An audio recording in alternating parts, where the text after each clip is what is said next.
Sure. All right, man. Let's talk about Jason Sides.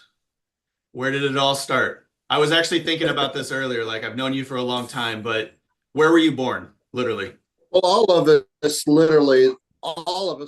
have known each other over 30 years. Yeah. Wow. That's true. Where was I born? I was born in Kirkwood. You're born in Kirkwood. Yeah. Did Yep. your In parents Kirkwood. live in Cape at that No, time? we, no. So I was born at St. Joe's in Kirkwood. We lived in an apartment in Fenton. Okay. And my dad had a construction company in Cape. And I guess he was back and forth. And then we moved to Jackson Wait, because we'll get into this, but where was Jane from? Your mom? Marble Hill. Marble Hill. Oh, so she wasn't even close to Marble Kirkwood at Hill. all. Lutzville. No, Yeah. not at all.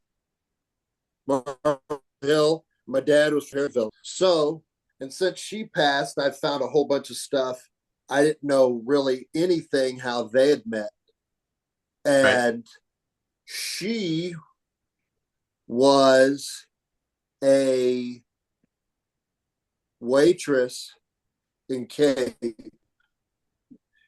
And they met somewhere around then because he had a construction company because he was a lot older than she was. Got it. And I found this out too. He invested in a whole bunch of land down in Cape when they were building 55 and made money off that. And that's how he started his construction company. No kidding. Wow. Yeah. Yeah. And I guess they were kind of back and forth. And Connection stuff. because my cousins have been telling me they was either going to go to California or she was going to go to Florida, and went to Florida, and they broke up. She came back, and then somewhere around they got married. Your mom went And down to then, Florida for a while. Huh. I Wow. just found this stuff out. Yeah, yeah. So I've been kind of doing a lot of stuff on her and stuff. But as far as my dad, I don't know too much else about it. Yeah. But that's how I ended up there. And then we moved, I guess, to Jackson in 77. Okay. So you were I like was three. three. Okay. Yeah. Yeah. And that was it. Huh. And I mean, that was it. I mean, Yeah. we just normal life. And What was Jackson Did like? did they get married? Your yeah, mom and dad? they got Yeah, married probably Yeah. in like 70. I know they got married in Las Vegas Nice. because I've seen some pictures because she wore a red dress Nice. because my dad had been married before. Yeah. And that was it. And I mean, and I had a half brother and half sister, and that was it. And I guess, and it was pretty normal. Yeah. What was Jackson all about? Like when you were like early years, 10, like I gotta think to some degree it was pretty rural, like Yeah, there wasn't much there. Looking back on it now, the house that whenever that house was built, everything was gravel through there. and that's the same house both me and Matt have been to, yeah? Yes. Yeah. Yeah. Yeah. Yeah. Yeah. Yeah. Yep. Wow. And that was it. I mean, come looking back on it, I mean, yeah, it was pretty. I mean, as a kid, it was pretty crazy. That had to be pretty fun too. It was pretty fun, but my dad had a drinking problem and Yeah. really bad, and it was pretty intense. It was no shit. It was looking back on it now, and everybody has that stuff, and they're like, I still remember it well as anything. I remember it pretty bad. He never beat my mom, but he did a lot of shit like that. Yeah. And I remember that stuff now. It's amazing I can remember that stuff now. And I think about it a lot. I think about it more now than I ever did since she passed. So, but it was pretty rural. I mean, I went to school, did horrible in school, I guess. We didn't do much in sports really. And but that was it. And then that was it. Wasn't much. Yeah, that was it. Yeah, for sure. So when does skateboarding enter the picture for you? So that's what I was thinking about earlier.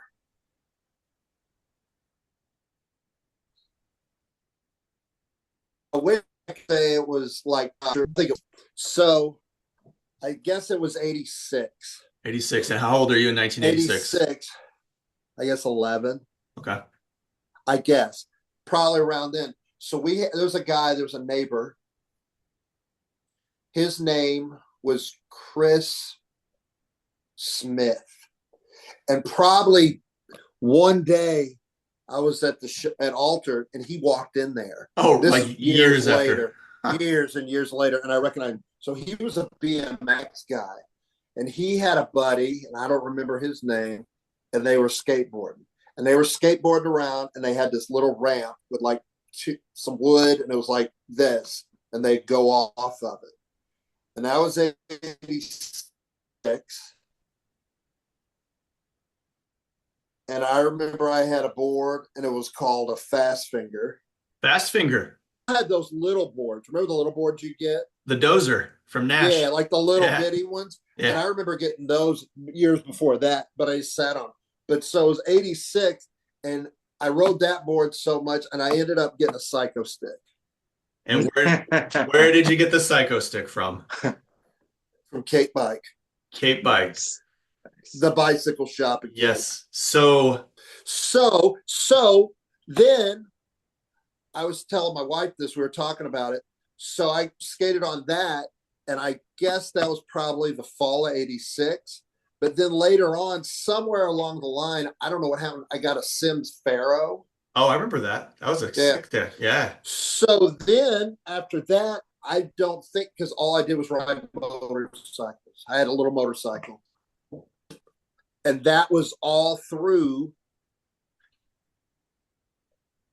87, like the summer of 87. And that's whenever I started skating around. None of remember Todd Newell? Yeah, Newell. Yeah. He was our neighbor. And we all used to putt around. He got hurt. I can actually remember this day. We just go down hills and stuff. And I think I learned to ollie, and I think I learned to boneless. And that was in 87. And then my dad had a three-wheeler wreck, and he got sick. And that was kind of about that whole time. In 88, I started learning about Dana. Other guys around town. Terry Pulliam, McDowell. So was the VP fair? When was that? The demo one. What year was that? 86 for The one the down first the one. river. The first one was 86. The And second there's one in 87. That's the pro contest. Okay. Yeah. And that was the contest. So everybody went down there. You guys came up for that. And I'm jumping around. So no, I didn't. You didn't. But like, I think Ryan, the guy named Gabe,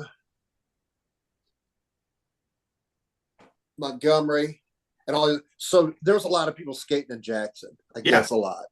And Cape wasn't even a fucking like a thing yet. That'll come. Yeah. Was it too far away at that point in your life? Well, yeah. I mean, I just didn't even think about skating over there, you know? Right. But like, so, and I guess I built a quarter pipe or something, or I bought it or something. This is in 87, but it was too big and I couldn't do anything. And I sold it to this guy. I don't remember who it was.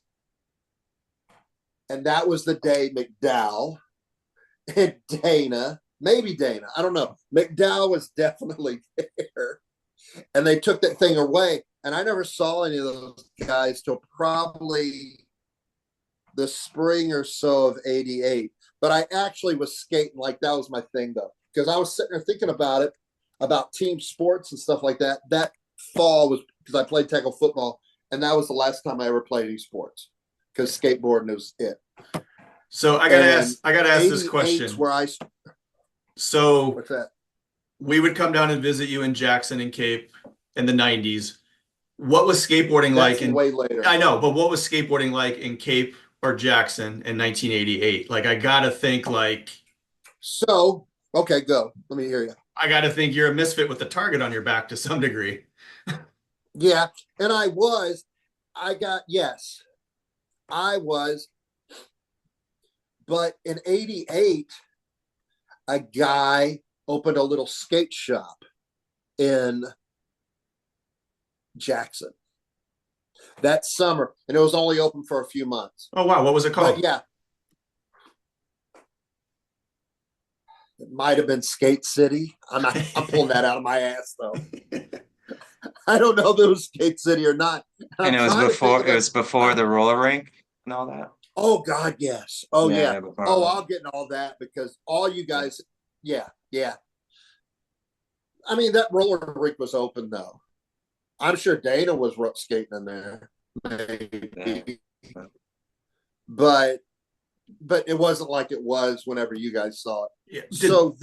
Did people come out to that skate shop? Did that start getting the Dowells and the Danas of the world showing up?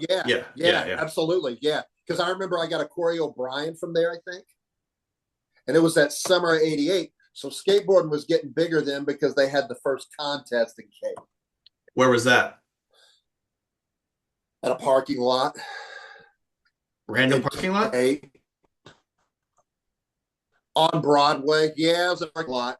That this clothing company, so there was Cape Bike, and then there was Coast to Coast, and that was like a clothing store, but they didn't sell skateboards. And I think, the combination of the two, and there was that summer, and they got Bryce Knights.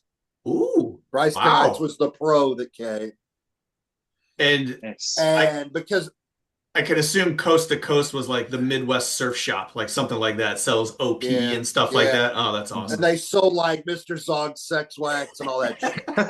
And they sold that stuff and like jams and Jimmy Z. And I was pretty short at the time because those Jimmy Z, remember those stupid hats? Oh yeah. With the thing. I couldn't wear the shorts because I was really, really chunky when I was pretty short. And I never could wear like the actual Jimmy Z stuff, but I think I had one of those hats for it though.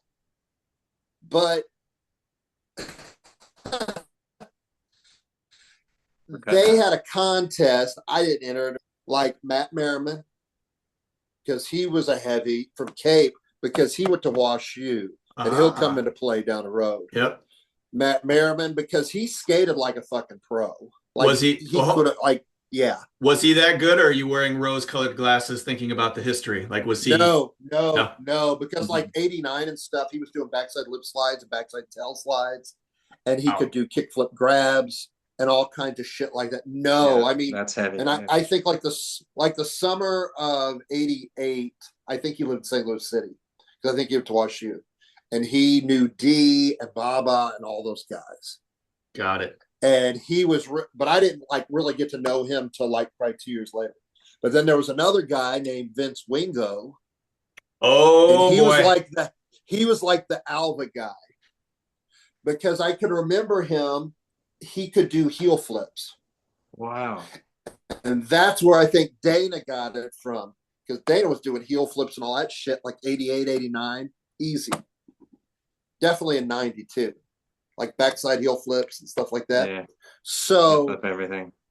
Yeah.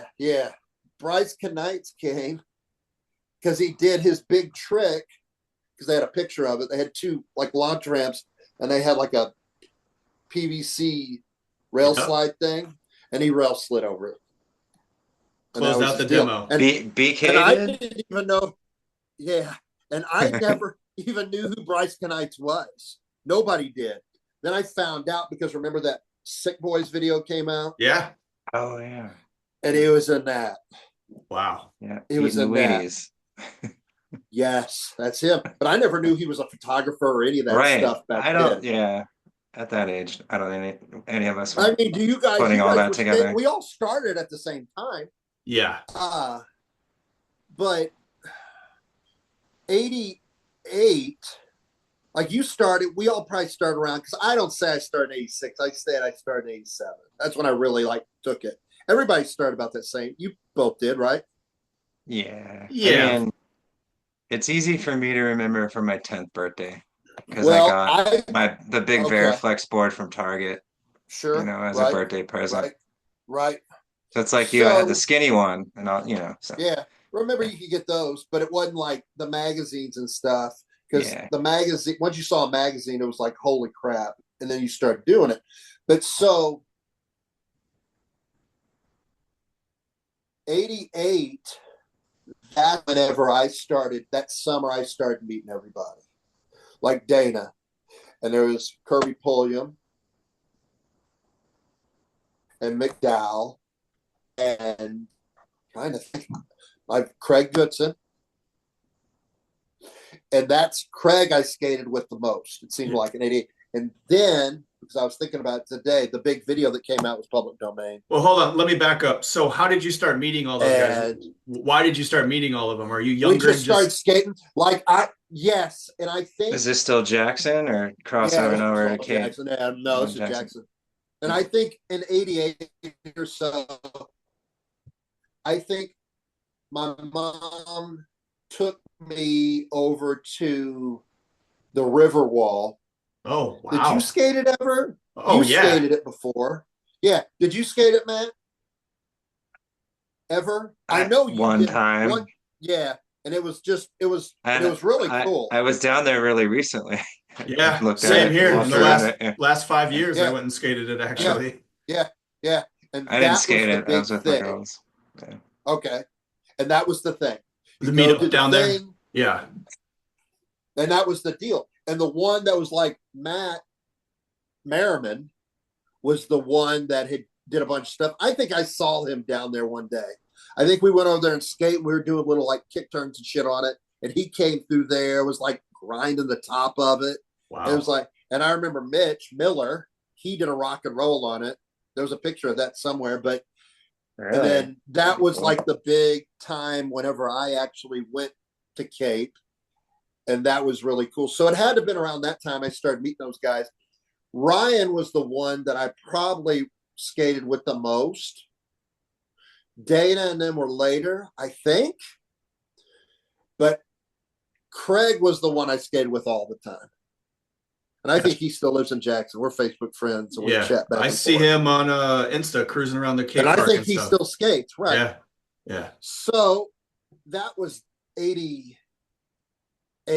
So what, you're 12 years old at that point? 13? Yeah. Something like that? Yeah. And that was whenever I was really like, whenever you start getting into it, you're into it. And that's all you fucking do. Because I was sitting there thinking about it, because I wasn't no different than you guys. That's all we did. Literally. That was it. Yeah. Literally.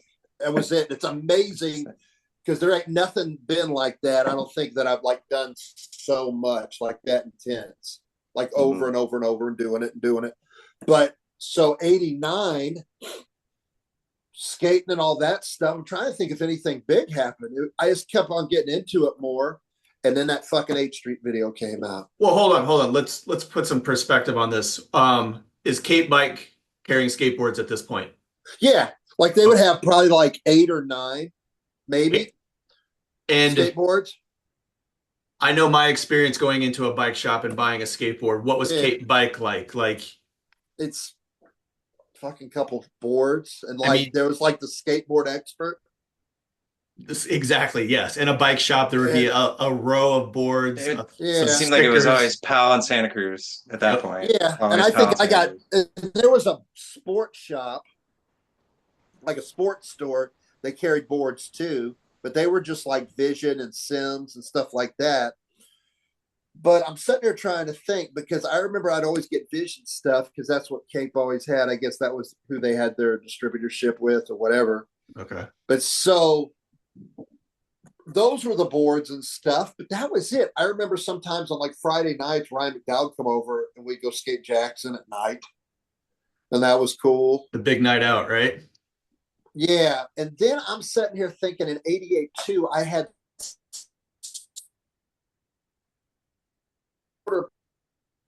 that I got planned for because I'm thinking it was on a Thanksgiving night and they all just showed up and we just got home from my grandma's and we all skated at night and it was really, really cool because I remember this, I could go up and do a nose tap on the quarter pipe.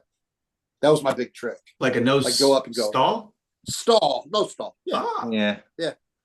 That was my first trick, like my big trick that I thought I was really into it. No wonder you And I don't got know all the what board. switch stuff then. Well, yeah. Yeah. But so 8th Street that video. that's when that came out, and it was Shackle Me Not, and it was like, are you fucking Public Domain was really good because Ray Barbie was insane. Yep. That was the big one for me. I was just like, oh my God. I thought it was the coolest thing ever. And then that Shackle Me Not video came out, and everybody was just, well, you guys were too, I'm sure. Just like, what the fuck? Well, when Public Domain's out and when Shackle Me Not's out, are you and the crew skating at that level, or is that just like, no? Oh, me? No. Okay. Oh, God, no. I could do maybe step-offs and stuff like that. No, and not at all. I could do frontside rail slides, backside rail slides. And I think I could kick up like on the Hurricanes, like curbstone stuff. And I could do slappies. Oh, no, not at all. But like, I guess everybody kind of was. I don't think I was. I'm sitting there thinking, I mean, people were doing stuff, I guess. Like they were doing handrails and throw on handrails. I couldn't do them though. Everybody could do a lot of cool stuff, I guess. But the reason I asked that question is because between 88 and for yourself, 92, 93, there was a lot of progression that was happening then. Yeah. You know? Oh, yeah. Yeah. But it wasn't even really then. So 89 was whenever that summer was really cool. And we had bought that platform that they had at the contest with the rail. And that was just a bunch of wood with a bunch of like pallets. Yeah. And there was a rail, and we had that for years, and we fucked around on that. And there's video. But that summer of 89, that was like the summer we started skating mini ramps. We started learning how to pump because none of us could pump. And I wish I'll find it someday. It was that video of Sharp. Oh, yeah. Yes. He started coming around probably the beginning of 89 because he skated like in the mid 80s. And he quit and came back. And that was, I forgot all about Sharp and Gabe and all them. And then there was Jeremy Verhines. But Sharp was the one we skated with a lot. Me, Kirby, and Sharp. And Dana sometimes, I think. But we did, and it's a video, and it's McDowell videoed the whole thing this day at this mini ramp. And the one side's probably 5 foot high, and the other side's probably, it went to vert on the other side. And that's the session with Sharp falling on his face. Oh, wow. That was used in all the fucking videos and all that stuff. Yeah. And it was like a 2-hour video. The raw footage is great because it was so awesome because we were all so new to all this shit. Nobody gave a fuck. And I was wearing knee pads. Craig was wearing knee pads.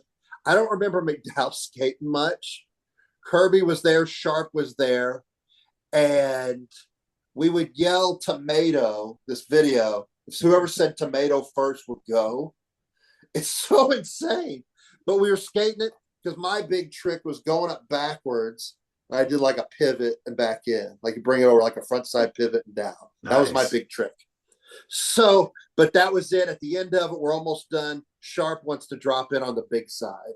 And that's when he went straight to his face. And that's the footage and it was usually ends up in 411, ends up in an Unsane, the band, that video. Yep. All it of was it. just all it was slams. That Rob Dyrdek thing. Yes. It's the best one. Because I think it helped. He's wearing a tie-dye. He's got a fucking mullet. It's fucking great. It's one of the best. I mean, and I got the original VHS tape somewhere. I know I do.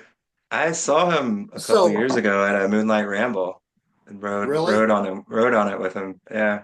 He was there with Jeremy. He met up with just really? We brought up that, just laughing about the footage of that. Yeah. Oh yeah.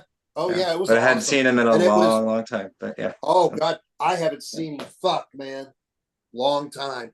But so that was around the time we were all learning to pump.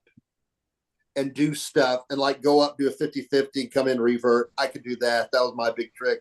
And I learned feeble to fakies, stuff like that. Now it's coming to me. And that was like the end of the summer of 89. We were starting to progress because the big video that came out was Speed Freaks.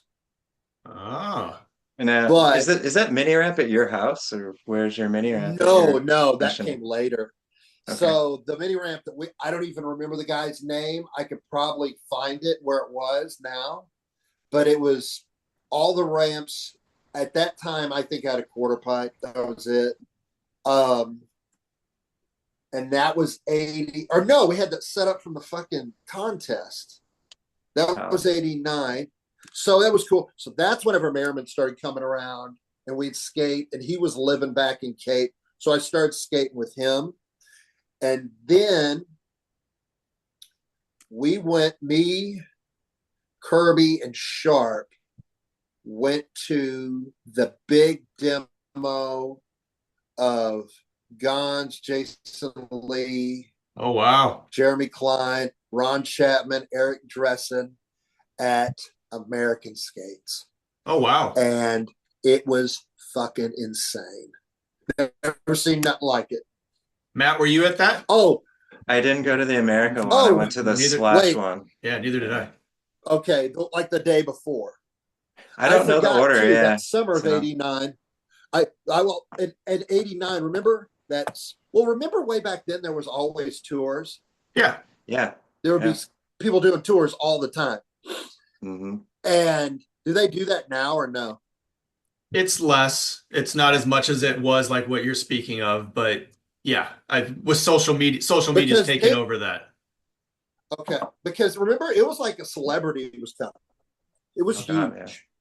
It was the world stopped. Yeah, but so I forgot that Nodis tour.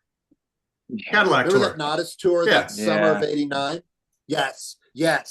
And they came through Cape because they did the whole skateboarding thing, the whole contest thing. Because I got second place. That's right. Wait. Hold on. When you say, did they judge the contest or did they do a demo or what? Oh yeah, no, it was. They did a demo. The SMA guys did a demo, but they had a contest too. And I guess they had a contest the year before, but I didn't enter it. But this was the one that was, I guess that was like kind of a turning point for everybody. I guess I was doing more shit than what I think, because I was. You got second place. Yes? Is that what you just said? Yeah. I did good. Yeah, I did good in my thing. And I think Dana got maybe first or second in his class because I'm a year younger. And then that's the one. This is the same contest where I met Casey and Jesse DiMartino and all those guys. Oh, wow. Because Casey came to my house with Merriman the next day. Wow. Oh, wow. Yeah, Casey won that contest. Yeah, he's got actually the trophy, or one of the divisions. Right? I've got the video of his runs. No way. Fucking believe it or not, I'm gonna find those stuff. They're packed away because I got to be moving stuff out of my mom's house, and all my videos are at my mom's. So all that shit I'm gonna find. I'm gonna have to find a VHS tape because there's a lot of shit that I want to look at too someday. Yeah. But I do, because Casey was doing like big time stuff. Steve Bear was there. Oh wow. Wow. Yeah. Who else? Nodis was there, Thebo. But the ones that I remember from that contest the most though was Alan Peterson and Julian Stranger. They were so fucking good. Yeah. And Julian Stranger was so approachable and cool. He was I remember it clear as a bell because Julian Stranger was just skating on the street. He wasn't even fucking around over there.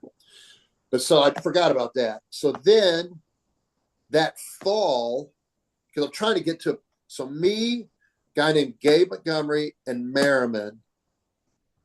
Wait, when did me and Chris and no, that demo with Gons and Dresden and stuff, and they were skating that mini ramp at American.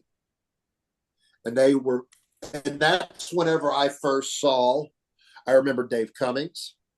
I remember Eric Deckard. Wow. All the pros were absolutely insane, like out of this world. Nobody knew who any of them were. It was awesome. Yeah. Like Ron Chapman and Jeremy Klein and stuff. And then probably a few weeks later, me and Gabe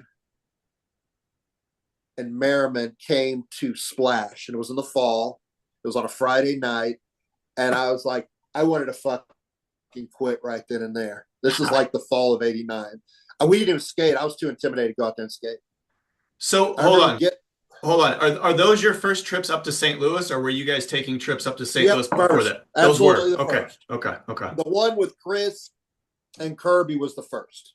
Okay. And the one with Matt and Gabe, because we went there, and I don't know what the hell we were even going there for, but we just went there and Matt knew everybody. And I remember this clear as a bell. I don't remember much else. I remember where we went afterwards, but I remember it was Pat Splatt. Remember him? Oh, yeah. Yes. Oh, yeah. He goes up, and we were just sitting there watching. There's like a volcano, big old quarter pipe thing. Fine. And it was pretty big. Yeah, it's fine. Yeah. He went up and did a kickflip to tail over it. Never seen it ever, you know? And I was like kickflip, go back down. Yeah. And I don't even think he made it, but he did up there, kickflip and landed on it, just stood and jumped off. I'm like, this is absolutely, these guys are fun. I didn't even know what to say. I was like, these guys are so fucking good. That's all I remember. And then afterwards, that night, we went to the blind school and skated. Oh, really? No Skated way. The banks out front? Yeah. Wow. Yep. Wow. Yep. That's rad. Yep. We went there, and it was, and I thought that was awesome. And it was late, too. And yeah. A little different back then. And that was oh, yeah. And that was the first time that I got a taste of St. Louis. And I had heard stories. Hell, after that, everybody in Jackson, they were always talking about Barra. Because I think in '88 he was at too, to tell you the truth. Talking about who? I'm sorry, you're breaking up. That whole Steve Barra. Barra. Because oh, wow. they're always talking about Yogi Berra. Oh, yeah, Yogi. Yeah. So, and he would do all kinds of like pro level shit, you know? So then after '89, I think my dad got sick again, '89, and then there was '90. And I'm going to say at the beginning of '90, in '89, that summer is whenever we started going to Murray, Kentucky. I forgot about that. Oh, they had a roller rink in Murray, Kentucky. Hold on. Start going Ollie's there. or what was it? Ollie's or no, it was. What the hell was that fucking place? You need hold on. You need to describe the scene in Murray, Kentucky. It was out of control. Like it's the skate shop or the skate park on a Sunday night. So like the skate park, we usually go either on like Friday evening or Saturday. And it's not a skate park. No, it's a roller rink. It's a roller rink. It was a half and half. It was a total half and half. And everything, the floor was, I don't even know. It's like a roller rink floor, but it wasn't like, it was like some kind of, it wasn't wood, wasn't concrete, but it was real slick. And then all the fucking ramps were all stainless steel. Everything was stainless steel. And from Cape, it didn't take us too long to get there. But I went to Murray. That was like my first skate trip ever. Huh. And they had a real cool wall, like a ramp to a wall. And then they had a teeter-totter that you go up and drop down the other side. Wow. You know what I'm saying? Yeah. Like a teeter-totter. Is that what it's called? Sure. Yeah. And people would go up it and fucking fall so hard. I never do it. I was scared to death. People go up it and it'd start to tip and bam, they go right to the fucking ground hard too. I can clearly see it. Well, then they remake one of those. Oh yeah. Well, hold on. I remember seeing footage of Murray, Kentucky, and yeah, there was skate obstacles going on, but there's people from the community just roller skating around in circles as you guys are skating. If you went, you could do both. You could roller skate. You could roller skate in the skating area, but you couldn't skateboard in the roller skating area. And they had these 2 PVC rail slide things on both sides of the teeter-totter. And they were probably 25, 30 yards a piece. But if I can remember right, they weren't high enough. So you couldn't just jump on it and lock and rail slide. Wow. Dude, I'm actually I'm looking at Murray, Kentucky on the map right now because I'm trying to think of the name of the place. I can't think of it. Well, I'm looking at the location and yes, it is close to Cape, but wow, it looks like it's pretty rural at the same time. Oh, it is. Yeah. Oh, it was a 2-lane road to get there. So, and then they had like a mini ramp with a spine and a bit. Everything, it wasn't a smooth transition. There was a bump and then it'd go up. All the shit was made horribly, except for that wall ride thing, because I could go up it and do like a crail thing and pull off of it.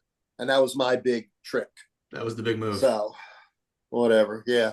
So, then I'm missing something else too. Well, this is something 89 going into 1990, right? Like Farmington? Yeah, is Farmington going on at that point? 89. That was it. Yeah. Okay. That was the fall of 89, because like the third time I went there, I learned feeble to faggies and broke my fucking arm there. Yep. Broke my arm. Farmington? We started going there. Actually, yeah.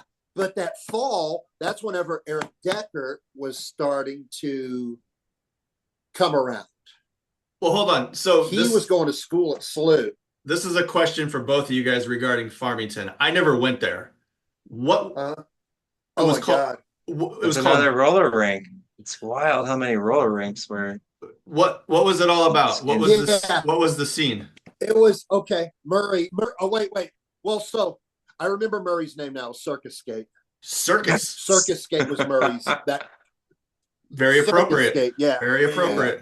Yeah. I don't remember what Farmington was called. Called Gino's, wasn't it, or something? Yeah, Gino's. Yeah. I don't remember. So because we called so that guy's name was Chris, right? At Farmington. Wait, at Farmington? Yeah. Okay. Yeah, Farmington. So we called him Gino. Yeah, we called him Disco Chris, this guy. Okay. So he knew Dana because Dana was friends real tight with the Roll-A-Fun guys from Jackson. So Dana knew about that fucking place way before anybody else. And that's whenever I saw Eric Decker, but then I got it, because this will come and play later. Over the summer, Andy Whaley, that name, he'll come and play with Lance Mountain. Yep. Because Andy moved to Cape in the summer, and I think he was going to school at SEMO. I don't remember. But so that fall was whenever I saw Eric Decker, and I was like, he should be pro. And and I knew him already because he was down there. Like, but he had moved back. I don't even know, but he was back. Pat Christopher. Ah, nice. Cummings. Nice. I remember seeing Steve Noble there, and I thought Steve Noble had to be pro because he was doing inverts, like he was doing frontside inverts and all this shit. And then Mike Pittman, and then Damien, and then all these other God, I forgot about Damien. Yeah, haven't heard that name. They were so fucking good. I thought they were pros. But wait, what was it? I got to see Pittman and Damien and Decker there when I would go, and same feeling. Like it's just you're watching a pro demo on a mini ramp. Yeah, they could melon like fakie up into the ceiling and shit. Like it was just like it was Mike Pittman. I'd be so fucking discouraged when I'd leave that place. I was like, boy, I fucking suck. But and that was 89. That was 89. And that was insane because I broke my arm, but I'd still go there. Somebody go and I'd ride with them or whatever. Or we'd take my mom's car. And that was the same time when we put Mitch Miller. He rode in the fucking trunk of her car up there. And Chris was driving. It was fucking, but I think my arm was broke then. But no, Mike Pittman and Damien and Deckert. I remember Deckert. I remember Noble really well. And I fucking remember Mike Pittman because it was out of control. And you saw the same shit I saw. Yeah, on the bigger ramp, Matt. It was wild. Wait, yeah. Carrie, I got to see Olsen skate there when I was a youngster. I never saw him. Maybe you got to skate. Yeah, I would get to. I randomly see him. Remember there was the little smaller room with just like a jump ramp and like a bank ramp. Yes, I'll get to that. Yeah, somebody's knocking on my door. Hold on a second. But no, who else was there? You know who else would be there? Can you hear me? Yes. Todd Fuller. Todd Fuller, North County. Yeah. He would be there. Everybody came to that park. Well, it was a refuge for the wintertime, you know. Oh, yeah. Wait, hold on. What was there to skate? Again, never been there. Okay. Sounds like a vert ramp? No? No, I can describe the whole place for it. Matt probably can too. They had that little skate. Yeah. They had that little shop. Mm-hmm. And then you'd walk in and remember they had like a 4-foot mini ramp. Yeah, that's where my zone was. Yep, me too. No, absolutely. No, absolutely. Yeah. I never it wasn't until that was 89. They closed that park, I think, in 91, and I didn't touch that bigger ramp till probably 91. And it was only 6 foot, but it seemed like it was massive. Yeah. It was big enough for those guys to do big shit in it, and it was big enough that Steve Noble could do like frontside inverts. Wow. Yeah. And shit like that, and it was out of control. But no, I'm the same as you. I didn't step on that fucker. I was so intimidated by those guys. It was ridiculous. They were so fucking good. And they were doing all the shit that was in the videos. They were doing feeble grinds to fakie. And then what's that other guy? Joe Buffer. Oh, Buffer. Yeah. Uh-huh. He was like an Alva guy. I remember vaguely seeing Chris Sessions. Yeah. And he was fucking real good too. But so after that, 90, the beginning of 90, I think we took another trip up there, and that's whenever we went to TNT. Oh wow. Yeah. And where was TNT at? It was on Hampton. Hampton. It was on Hampton. I can't even think of the cross street. Hampton at like basically Hampton and where I live right Chippewa. Now. Yeah. Yeah. Where do you Hampton live at? And it was probably like Hampton and Lindenwood or Pernod. Yeah, right around there. Yeah. And it was just in that strip mall. Okay. Yeah. Because we went there. Yep. And we went there, and we had heard, I think Jeremy Jones was there at the skate shop. And we ended up going to Keener. There was a whole bunch of us, went to Keener, and then it was dark, and then we went to Glenn's. To Altered Skates. Yeah. Early God, early what a 90s. Rad tour. Yeah. Oh, yeah. It was insane. So we went down there, and Glenn was in full, and he couldn't. I was probably 14. Glenn was probably in his late 20s then. And I couldn't have been more fucking intimidated at that place. Why is that? All Alva, and Glenn, how sarcastic he was. And McDowell had bought some board from fucking Tiger and was wanting to already trade it. And Sharp was wanting to hustle something. And Glenn was just like, what the fuck? And I guess Sharp had already been to Glenn's before and knew Glenn. And he had that mini ramp. And God forbid, he wasn't going to let us fucking ride it for nothing. So this is Altered Skates that's in the loop at the far end by the gas station, correct? The old shop. Yeah. At Skeeker and Delmar. The north side of Delmar. Yep. And they had, I remember that there was just so much shit in there, and they had the mini ramp, and I was like, this is fucking awesome. But I was real fucking intimidated. And I'm sure Casey Sutton might have been there, the whole fucking crew. Oh, wow. and that's whenever Hocus Pocus came out and all that shit. And I think I was progressing a little bit. I remember I learned 360 flips and stuff, Nice. and some stuff like that. And I could do a few things, but you know what's funny is you keep till talking about like how quiet and intimidated you are. The dudes you're rolling with are complete opposites of that. They're loudmouths. They're freaking up in the mix at all times. You know what I mean? who's that? Right. Well, Like Glenn? you're rolling with the older dudes who don't have a filter. You know what I mean? And Oh, absolutely. And it's basically that's how normal people were. I just yeah. didn't have a clue. I mean, it was such culture shock to me, but I loved it. I thought it was fucking awesome. And yeah, it was totally, because I remember Glenn, and then I remember around that same time, they had a contest at Farmington. Oh wow! And at the skate park, naturally, Mike Pittman won fucking all of it. I mean, it was like fuck. And this is probably after Hocus Pocus, so he was doing all that crazy shit on these mini ramps, and he fucking whooped everybody's ass in that. And I don't remember who won the big one, but I remember in there with a video camera, leather, the whole bit. It was classic Gene. And that's what I do remember. Glenn filming it, leather, and it was fucking out of control. But yeah, Mike Pittman won all that shit too. But then my dad died April of 1990. 90. Okay. And I guess we started going up there because I got kind of a little bit out of control.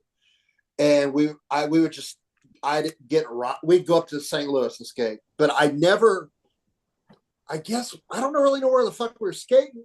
But wait, when you say we would go up there, are you talking your mother would drive you up there? Sharp. Oh, you read with Sharp. Sharp. Got it. Sharp, probably. But I might be thinking, no, it couldn't have been. No, it wasn't Chris. Scratch that. Because Sharp went in the Air Force in like May. We did take him to that. My mom took him up there then. It was me, her, Sharp, McDowell. We dropped him off because he was getting shipped off for basic training. Wait. Where do you drop somebody off at the airport or the train station? Took him. No. No, I think we took him to his aunts. He had an aunt that lived in like Florissant. Okay. But wait, and that was the same time that in 1990, that early part of 1990, Sharp got a tattoo. And that was like fucking so out of control. He got a tattoo on his leg, and we were just fucking amazed. Panther number 9? Yep. It was awesome. It was fucking amazing. So it had to have been that summer because this is whenever the first time I ever saw you, Matt. So this was 90. Dana had an aunt in St. Louis, and he would go stay. We all went up there, and there was a contest in 90, the summer of 90. You were in the contest because Dana told me. Was it in St. Louis? Splash. Yeah. You did. And because Dana came up to me, I didn't enter the contest, but I was skating around, and he told me, he's going to win. But he had everything wrong. It was you, but he had you from Springfield. Oh, okay. But it was definitely you. And you were doing all kinds of shit. And this was 90.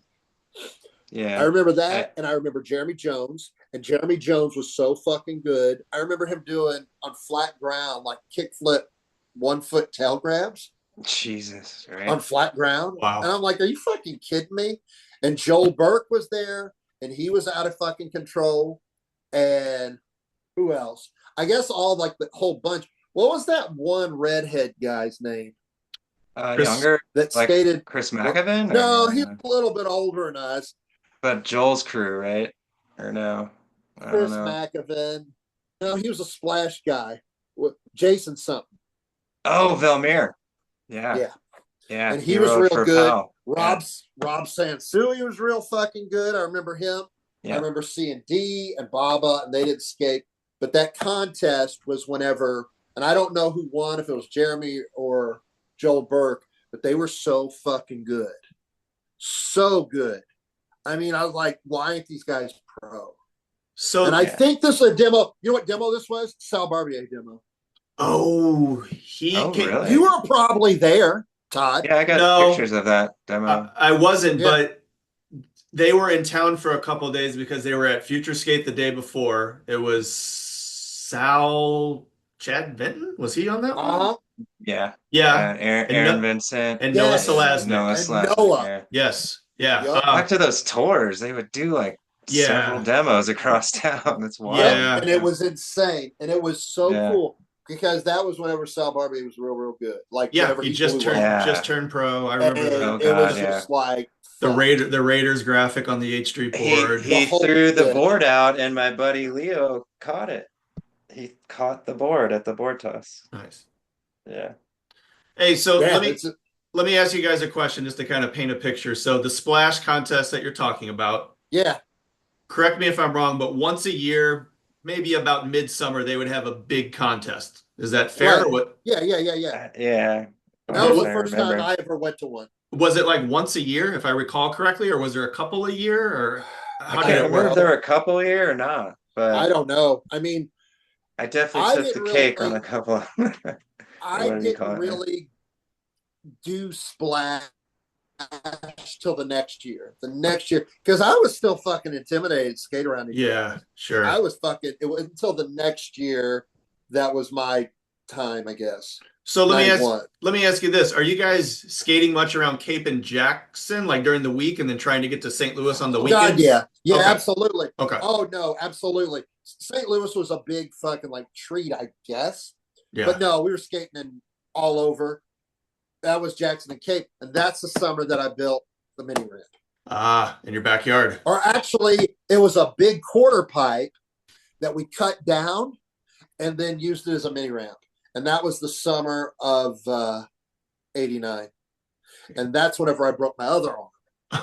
So I was out doing because I was advancing, I guess, pretty good then. Yeah. I could go up. Well, fuck, I was on it all the time. But I could go, it was like, you go up backwards and like a front side pivot and come like a pivot to fakie. Yeah, the other way. Yeah. And I fell back and broke my arm. So I was out the rest of the summer, still skating and stuff. But that's when a lot of shit was going on, like a lot of videos and stuff. But Data was progressing big time. Who else? I don't remember McDowell skating all that much. No, he was. Yes, he was. Because I'll get into the tape days. Well, I was just getting ready to segue That's into coming. That's coming. Because But does your mini ramp turn into the meeting up spot for I a few guess people? everybody would skate there, I guess. Yeah. But I don't remember like skating on the street or anything that whole summer. It was all mini ramp. And then that fall, we had a quarter pipe. I was skating more. Seemed like I was getting a little better, I guess. But it was, and Data was skating a lot. McDowell, all the same people were skating a lot. But it was, and then Sharp was gone. I don't remember going to St. Louis much then. I think we went to a demo at Splash maybe at the end of the summer. It was a Tony Hawk demo, maybe. And Steve Sides was there, and like Chet Thomas. Yeah, I remember that. Happened. Was Frankie Hill in the mix too? Maybe. I don't think remember. So. Yes, he was. Yeah. But that was 90. And then that fall, Tiger brought all the TNT guys, except Jeremy wasn't with them. He might have went to school then. Because during that summer, he was like the Zorlak guy. Yeah, he was on Zorlak. But I remember another time that same demo with Sal Barbier. That night we all went skating, and we went and skated Colonial. Oh wow! And that was awesome. And that's when I saw Baba skate for the first time, and I was so fucking blown away by him because he could ollie grab so fucking high, and it was so out of control. I remember it, and I remember D vaguely, but Baba was out of control, like very, very like sticks in my fucking head big time. Yeah, I remember meeting Very Bob. advanced. Yeah, he was out very of control. He was just. I guess he was maybe so fucking athletic. Yeah, yeah. But the thing about Baba too, he was so nice. He was He was super. absolutely nice. Yeah, yeah. Yeah. Some of those other guys, not so much. Yeah, Ron Story. Ron Story was really approachable, but Baba and Ron. And I remember was talking, a ball buster. yeah, D was a ball buster, and I didn't really start talking to D till probably 2 more years after this. But Baba was super, super, super nice, super nice. But I remember he could ollie so fucking high, and I was just like, and I think he was trying like kickflip tail slides and shit, something totally out of this world, like really like for the time was like what the fuck, and to actually see him do it was really, really, really crazy. So that was that summer of 90. I forgot about that. But so then I guess we're going 90 to 91. And what video's out around this time? We're getting into Plan B days, yeah? Yeah, well, almost I guess. You got Now and Later, 91. No, the big video, Matt, was that one, not the 8th Street video. Yeah. The short one. Yeah. Oh yeah, that's like 91. Yeah. This was during that blew our minds. New Deal and Impossible times, because I couldn't really do impossibles. Couldn't do them at all. I couldn't wrap them. And that was and everybody was doing fucking impossibles. And I mean, in Cape and stuff, people were doing it. Merriman wasn't skating anymore. He quit.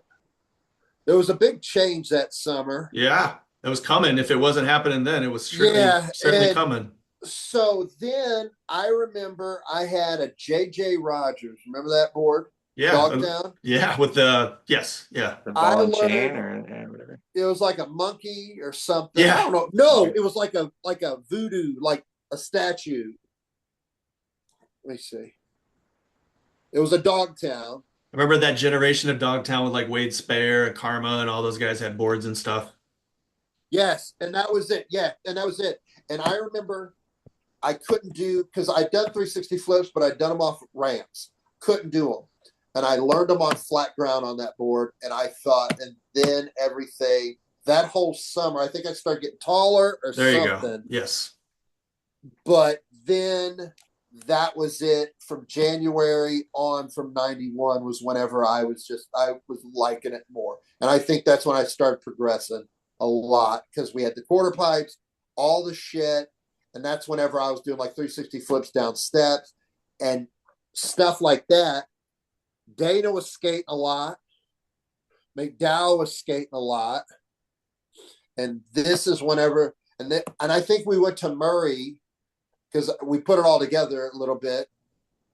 We went, well, remember those New Deal videos? And Ed Templeton would do those ollies and you remember those, what'd they call them? What, bumps, nose bumps things? Yeah, nose bumps. Yeah, sure. He would do like 180 ones and do a big spin out of it. Yes, yeah. Yeah. So we went to Murray, and guess who we fucking saw? Guy Gray. We knew it. And he was skating a fucking take board. Didn't know it then. And then there was another guy named Brian. Okay. That he was from around that area, and he was real fucking good. But Guy was the one, and I remember him doing that, and it looked like Guy, and I fucking said it right then and there. I said it all the time. I was like, he skates just like Ed Temple. Yeah. At the time, but we didn't talk to him or whatever. Didn't see him till years down the road. But he has a take board at that time? Yes. It was a take board. He skated for take. This had to be like you guys? February. Yes, absolutely. Yeah. Wow, I never knew that. Yeah. So I don't recall it. Some fucking how McDowell gets in with the owner. And I was thinking about it because I was going to talk about that. His name was Nathan. Okay. And he was the owner. Owner of Nathan. Take Skateboards. And where was Take Skateboards based out of? I can't remember. Matt, you have in Missouri. That address is on the ad, and I've like Google, Street viewed it. It's like a little street. strip mall, if I don't know what that meant. What town? Yeah. God, I'm not gonna Well, recall. It might be Bloomsdale, Missouri. Yeah. Not Bloomington, but So Bloomsdale. it's not St. Louis. It's not Cape Girardeau. It's a small town. Is that correct? It's south, like southwest. Okay. You know, and So, I think I could try to pull it up really quick. But yeah, go ahead, but guys. during that fucking time, though, that whole January, February, March, April, May, June, I'm trying to do all this stuff because that's whenever I was really getting a skateboard. Sure. Like really getting into it. And I felt like I was doing stuff, like I could do stuff. And that was about the time we started filming each other. Because I could do because by that time I could do impossibles and stuff. I could do impossible board slides. And then we bought that metal rail. Nice. And we could do shit all on that. So you're getting into something that's kind of important to your whole story is the setup in your driveway. You basically had a skate park to some degree in your driveway. Absolutely. And if you go down the years, it changed big time. How so? It changed. Well, the railroad tie, my dad's, somebody brought that railroad tie and just threw it on the fucking, the yard? So we could just to do rail slides on. There you go. What it's for. Here you go, kids. Have fun. And that was it. I mean, we were wanting something, try railroad tie. And I think I probably saw it in some video or maybe saw we were skating some railroad tie somewhere. But that was the first thing. But the flat bar is amazing. That you had that pretty early on. Yeah, we had that because we were wanting like an 8th Street bar. Did we all call them 8th That's Street what bars? I figured for that time. Yeah, 8th Street bar, and we fucking that was there, and people fabricated by who? Like who? Some guy welded it. And you just told him I need a balance beam looking because we didn't like it because the way it was made, it stuck out too far. Yeah. So either you had to come at it at an angle, or you had to do it before it started and do the whole thing. Because I remember I could actually do impossible lip slides, but I did the whole thing. Damn, nice. Dana did like Smith grinds and stuff on that big time because we would fall hard on any fucking thing, or it would fall. We'd put it down a ramp, it'd fall off the ramp. It would move so much. That was that spring of 91, and we were all progressing a lot and filming a lot. It sounds like filming a hell of a lot because we started filming and making videos and stuff. And that's whenever McDowell started. Where he met them, I have no clue. Connects with the Take guys. Yeah. Take, and they started. It's Bloomfield. I found it. You're totally Bloomfield. Bloomfield, Missouri. Bloomfield. Okay. 202 South Prairie, Bloomfield, Missouri. So that was his house, and they came. I don't even know how they showed up at my house one night. It was just me by myself. And I had made a pretty long video, and that dude, Nathan, drove this old Cadillac.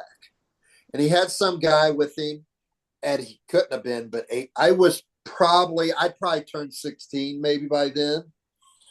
And I'm fucking missing stuff. There was a big demo with Rick Howard. Oh, and Sean Sheffy. No, this is the same year. This is Blockhead Rick Howard. Yes. And that was an insane deal, too.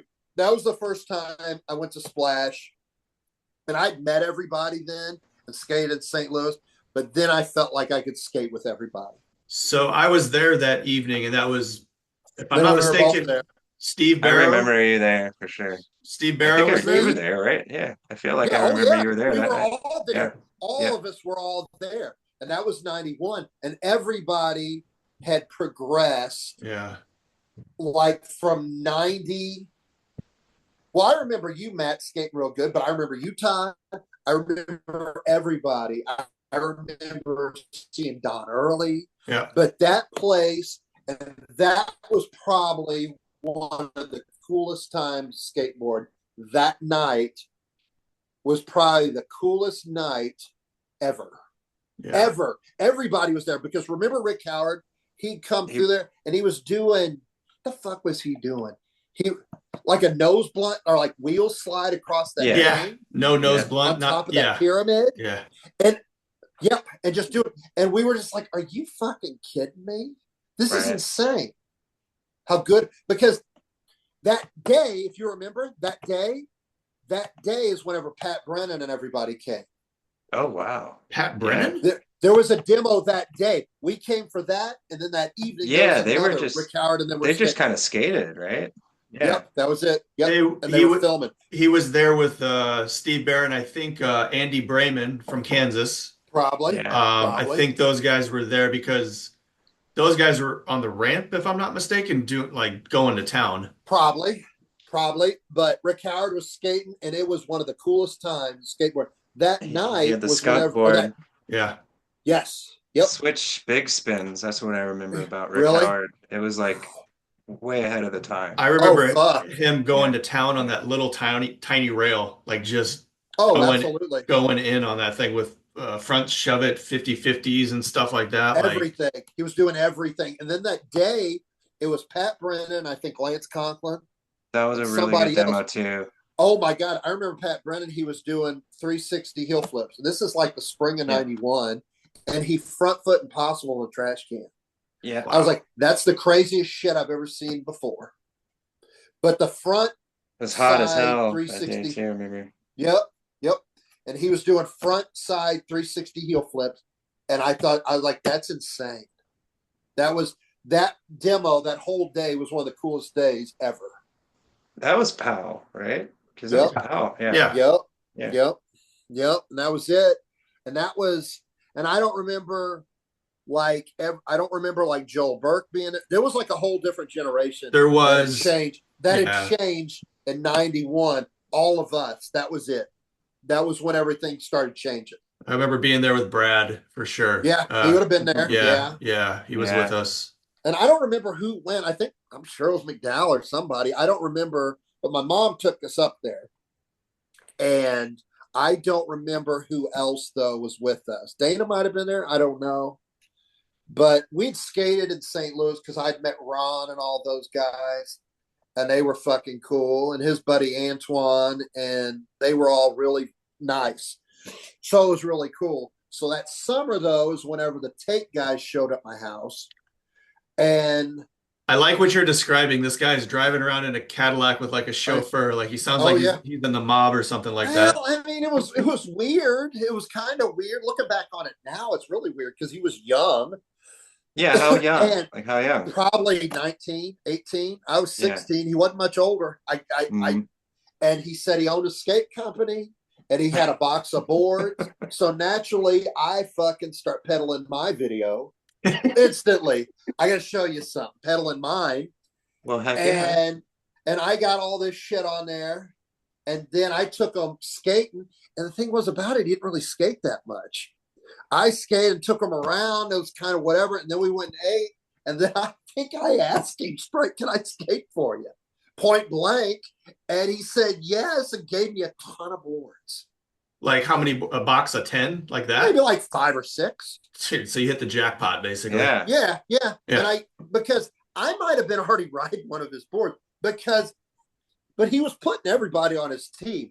Rob, Sansui, Ryan, maybe Dana. I don't know, but I remember like that night, but we were all getting boards. He only had 2 boards, and one was the one that Guy Gray was skating. And it was like a fucking nose. Pointy, yeah. Yeah. Remember that one. And then I was looking at the ad right here. I think it has the shapes. There was the more Malele Barnyard, right? And that's the one I rode. Yep, I rode that board the whole summer. I do remember tripping on those and thinking, wow, like you guys are gotta be psyched on those boards. Because that shape at the time was the shit. Fine, it was perfect. Yeah. I went to his house. Me and McDowell went down to his house probably that summer, and they lived in like the woods, and he had a full fucking vert ramp. Oh, wow. In his basement. The owner of the Take guy? Oh, wow, okay. Yep. And he had a basement boards. And I mean, he was getting them from, I mean, they were making them in California. It was like a legit for real deal. I don't know what he did. I mean, on his team. I don't know, because by the time 91 ran out, he came out with it. He had blanks. Okay. Somehow I got blanks, a different shape. And then out of nowhere, he was done. I don't even think it lasted a year. Yeah, it was. I remember seeing those around St. Louis, and it was, correct me if I'm wrong, but the tails were exceptionally steep. Like there was something a little bit off, no? Or were Like one of the shit. Oh, yeah. God, yeah. Oh, Yeah. they were all real fucking extreme. Like Yeah. real extreme. Yeah. Like the concave and all that. But I was like, this is because I guess we were like, that was the first like sponsor I'd have. I guess they said we skated for TNT. Yeah. I don't know. But that was like huge. And to get free shit. And I remember, and it was great. It was absolutely insane. And then they just went out of business out of nowhere. And I never talked to the guy ever again. I don't know what happened to him. Was there like an official phone? He could have made something out of it. Was there like an official phone call, like, hey, we're closing this thing up? Or was it just no? Okay. No, not that I can remember. Because around that time, I think that was the last summer of actually, I know it is. It was the last summer of Splash. Yeah, sounds about right. Is that 91? That was the last summer of Splash? Yeah. Is that right? Okay. Yep. And that's around the time fucking the Farmington Park closed too. That's about, yes. So And that was it. Yeah. So this is the summer or this fall of 91. This is whenever Rick Howard and Sean Sheffy came. Okay. Plan B demo. Plan B just started. Yep. And I remember it pretty clear. Going to the demo? Yes. Adam, we had video of it. Freezing. Yes. It was very real cold. Yes, I remember that Were too. you both at it? Yes. Yeah, I was there. Yeah. But didn't they go to a bunch of, I mean, I don't even remember skating. They went to Skank later. They went to Rads. Springfield. As they should. So yes. Me, Brad, and Steve Valley went down to, as they should have. Me, Brad, and Steve Valley went down to Rads and like followed what they did, and like the demo was a bit better. Springfield, Missouri. Yep, at Rads. That'd be rad. The demo was better because it was indoor, because it was so cold. It was the dead of winter. It was freezing. Well, what I remember from it, my mom took me and Dana, and I can remember Sean Sheffy, and I thought to myself, I was like, that motherfucker can skate anything, because it was a really shitty deal. And like make something, because I think he backside lip slide this rail. Yeah. And he was doing late shove-its, and I was like, he's got to be probably one of the best skateboarders ever. Wait, where was that? Where was that demo out? Is it America Skates? America. Yeah, it was in America in the back where that Jason Lee one was. And where was America Skates? Like, because I was there, but I never. Lee May Ferry, South County, like where it's right by Infinity. Rich and Charlie. It is. Pretty close to Infinity. Okay. Right the corner from Infinity. South County. Okay. Yeah. And that was, I guess, America Skates, because Darren owned that, and that was Glenn's partner at one time. It was. But Glenn had already done Altered Way after that. Yep. But that demo, that was a big fucking changer too. Watching Sheffy and those guys, but Rick Howard was doing pressure flip. Yes, he was. Yes. Yep. Yeah. And pressure flips, and I think he was trying to do like kick flip, late shove-its. So you know what's funny about that demo? Laser flips. He did laser flips over the hips. Probably. Yeah. If you remember, at that back parking lot around the corner, there was a real short little loading dock. Like it was maybe 2 foot tall. I don't know if you guys remember that. I don't know. I remember learning half flip Caspers off of it. I remember all that shit back there. Yeah. No, I remember learning half flip Caspers off of it because I saw a photo of Ed Templeton in a Limpies ad, I think. Right. And like this was before video and understanding how he got into that. So I'm like, I think this is how you like do it. And you know, the funny thing is that whole trick right there. It's funny because I remember that, and I never could do it, but I remember D. Belmar doing them on banks. But he would sit on his tail. You know, like a freestyler does it and then flip it back in. I remember that. But But yeah, so we're thinking of the whole same time. Oh, yeah. I could never do those things, that half Casper thing. I could never get it around. I thought it was an awesome trick though. It didn't really stand the test of time. It was really hot for a moment. Yeah. But the pressure flip, so we videoed the pressure flip. I went home, I couldn't fucking figure it out. You couldn't. So hold on. Nope. No impossible. No pressure flip. Nope. Where are you going? So I just started skating the other way. Switch. And that's where this comes. Yeah. This is where from the frustration of not being able to pressure flip. Yep, and that was it. Wise choice. Because the way I saw how the board could flip, and Dana went, and Dana didn't really give a shit about it either way, or whatever. And I was like, that's like the coolest looking trick or whatever. Couldn't do it. Then I think this New Deal video came out, and they were doing pressure flips. It's the same one where El Tipple was doing that. Whatever. Yeah. So I couldn't do any of that shit. So I learned how to no slide and like jump over it, like blunt slide over. Transfer over. Nice. Yep. Yeah. I learned that, and I could do that, and I could do that on all kinds of stuff, I guess. But then I think I learned heel flip shove it's around this time. Jesus. Wow. Like front side ones. Yeah. I only did a few. But then I started dicking around trying to learn switch kick flips. And that was the end of 91. Do you guys recall there was a real Solomon Aga ad with 3 sequences? Yes. Oh yeah. And was there a game changer too? Was there a nollie flip? It's a nollie flip. Yeah. It's a nollie flip. Yeah. I remember seeing that at the time, and I was like, which way is he going? Is it a switch flip? Right. Is it a nollie flip? Right. But like that time, I would put like 2 and 2 together though with that. Yeah. Because I was like, a nollie kick flip and a switch kick flip. Nollie kick flip's got to be so much fucking harder. Yeah, sure. Like I didn't put any of that together. But so the way I do it, I do a switch kick flip, but I vary my body. It naturally spun. It happens. Yeah. So I learned that like in a day. And I'm like, well, that's cool. Nobody's doing that. I mean, that's all right. And that was probably December-ish, January of 91, 92. And then I started do a shove it and turn my body. Board go one way, I go the other. And then I started doing just the board. And then I started doing 360 flips. Because I was like, I got to do a 360 flip one. Oh, that makes sense in terms of how you learned it. That makes a lot of sense, actually. That was all it. Yeah, it was all really. But then I was like, okay, this is cool. Nobody's doing this shit in the magazine, so I guess I'm doing all right. Because I was always wanting to, like, try to, I don't know, do stuff. Yeah. So this is that whole, and I don't remember. I think Dana might have slowed down a little bit in 91 because he had a pretty serious girlfriend at the time. And there literally was no fucking body around. It was just me. Man. McDowell quit. Yeah.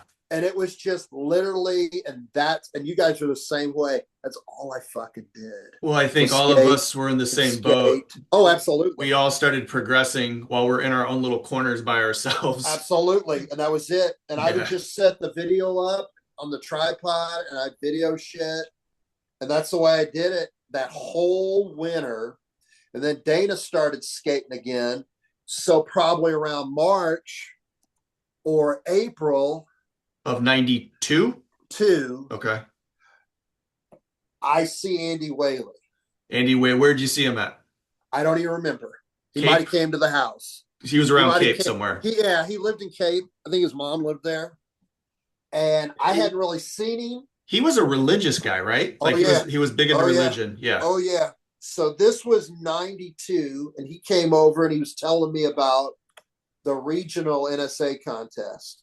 And he was like, I fucking met, or he'd say like that. He said, I met Eddie Algario. He went to the contest. And there was a big religious Christian concert there. Eddie Algario was there, and he had this guy with him. And he's like, he's probably going to be the best skater ever. His name's Eric Koston. Oh. And I'm like, really? And he's like, he is so good. He'll be the best. he's going to be the best someday. Yeah. This is like the end of 91. This is the beginning of 92. So I had friends that went to that contest and they all came back saying the exact same thing. There's this new guy. 91, yes, right? down at Rads. He actually won the mini ramp contest. Yep. Everyone came back. I remember some of our favorite heroes, Chris Casey, JT Stone, coming back skating like him, like just trying to mimic the way that he skated. And I was like, well, that's kind of odd, but okay. And that was, and I think he was with Eddie O'Gara. Eddie O'Gara was like his guy. Because like bringing him up. They were at a skate camp up in Wisconsin for that summer. And I believe they came down from that. And that was it. And Lance Mountain was there. Oh, at Rads. Later on at that Christian festival. Ah. And he got talking to Andy Whaley because Andy was not shy and would talk to anybody. What's Andy doing there? What's his association with skateboarding? Well, Andy skated, I guess. Okay. And I hadn't really seen him. I guess I'd seen him back and forth. He'd come by the house from like 89. And this is the beginning of 92. I don't remember seeing him that much. He would just pop in and out, it sounds like. Yeah. And this was like, and then after take, I was wanting to be fucking sponsored. Free boards. You had a taste. Sending boards and shit like that. And I was sending them the place that they dick me around fucking awful. Remember New School? Yeah. Big time. I got boards from them. Big time. And I'm like, these fucking guys, whatever. And so I just kind of hold on. Yeah. Hold on. You sent a tape to New School. Is that what happened? I sent it to them, and I had some pretty good shit in there that I'd never seen before. But this is before the Switch stuff. So this is Jason. Like the fall in 91. Jason Corbett has a board on New School. Yes. I had a video. Mario Rubicop. Yes. Yes. Yes. Kelly Bird skated for him. Absolutely. He skated to the De La Soul song. Yeah. Yes. Yeah. That was the time. Yep. And I think they sent me back some stickers. Right. But I wasn't really discouraged. I didn't give a fuck. I was 16. I mean, whatever. And it kind of, after that, I just started skating a bunch and filming a bunch of stuff. And then the Switch stuff came about. And then Andy popped in and said, Lance Mountain. He's like, yeah. He was telling me about Eric Koston and all that stuff. And then he was telling me about Lance Mountain. He's like, Lance Mountain's quitting Powell. I'm like, really? He's like, he's starting his own company. Like, really? And he's like, yeah. It's like, it's got Ray Barbie on. And I'm like, oh, that's pretty cool. I thought it was really cool. He's like, hey, give me a video. I'll mail it to him. And I'm like, okay. Did he drop this in Lance's ear when he talked to him, or was he just throwing it out there? Like, okay. Not at all. I think there was months. I don't even think Lance had quit Powell. Yeah. I think this was like months before that, like maybe like 6-7 months, maybe the summer before, maybe whenever Koston was at that contest that summer.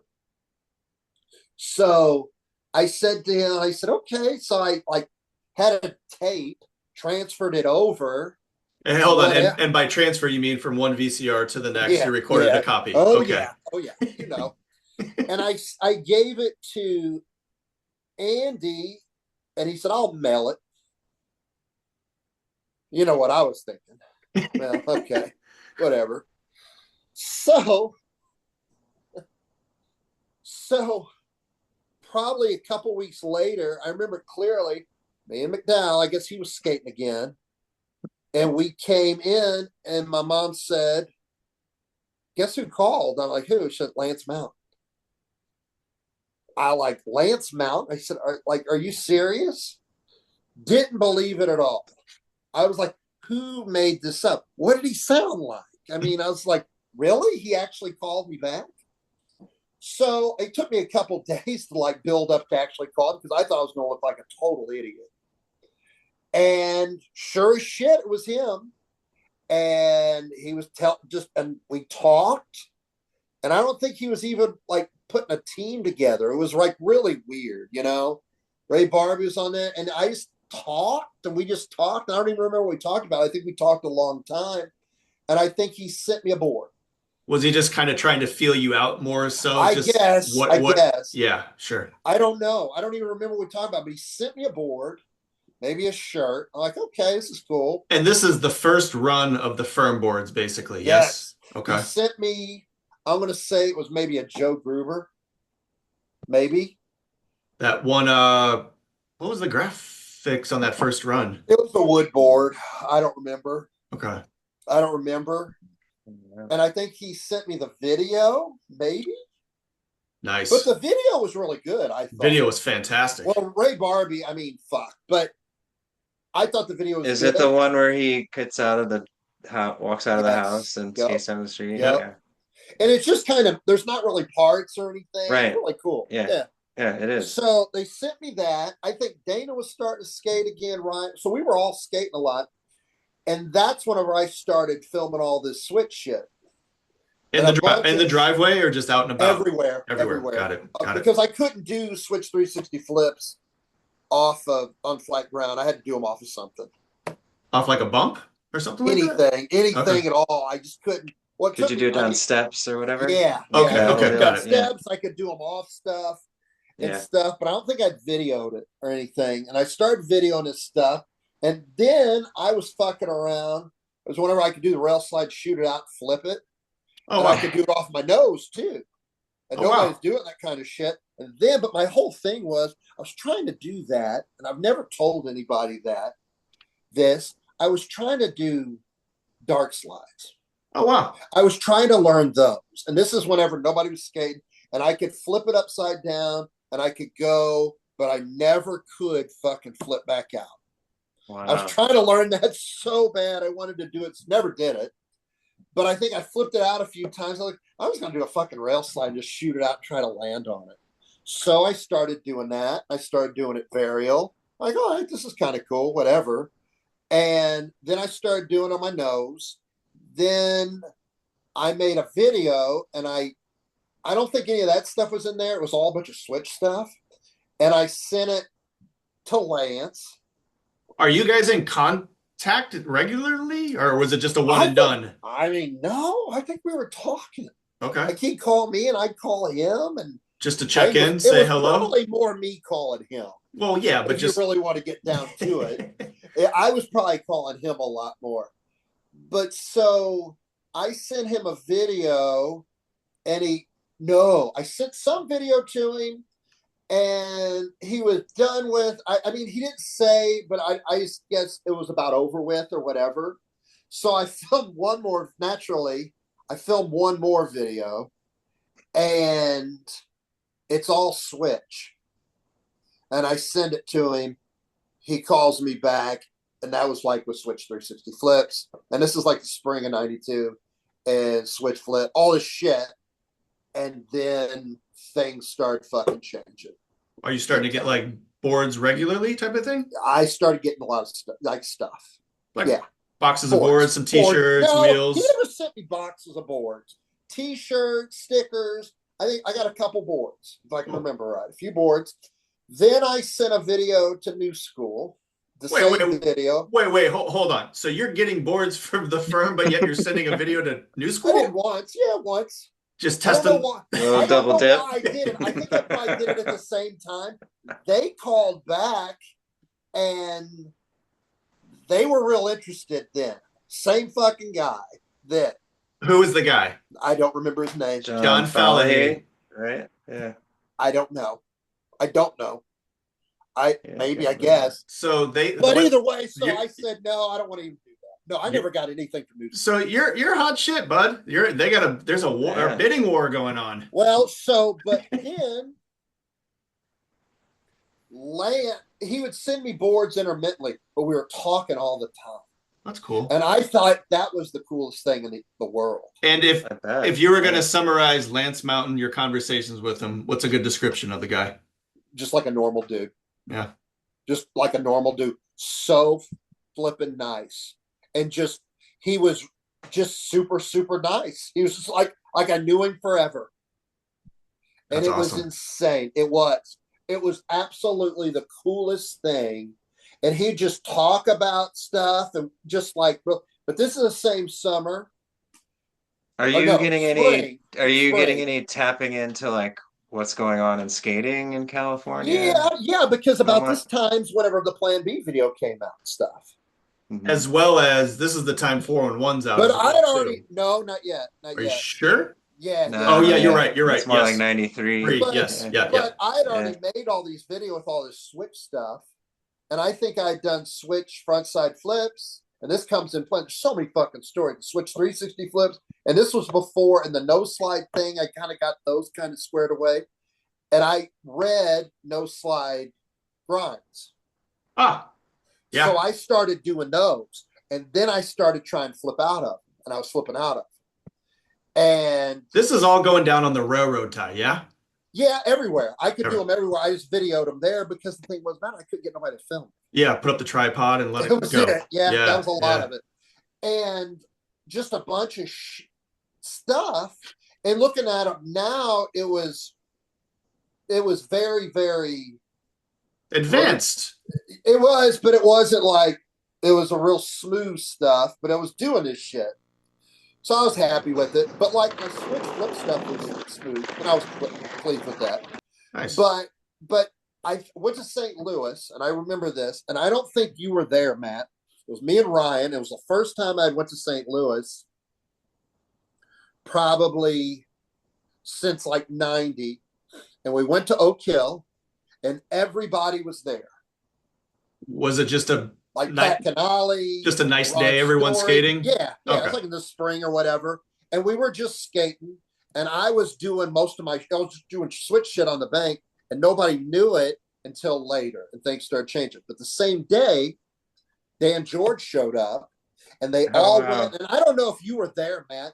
They all I don't think I was. They went to that wall that they were ollieing over some wall, and Dan Southside tried National. it and fucking Oh yeah. it. Yes. Like big time. I'm like, I ain't fucking trying that. There's no fucking way, man. But do you remember that video? What video? Of Dan trying it, and he like really ate it.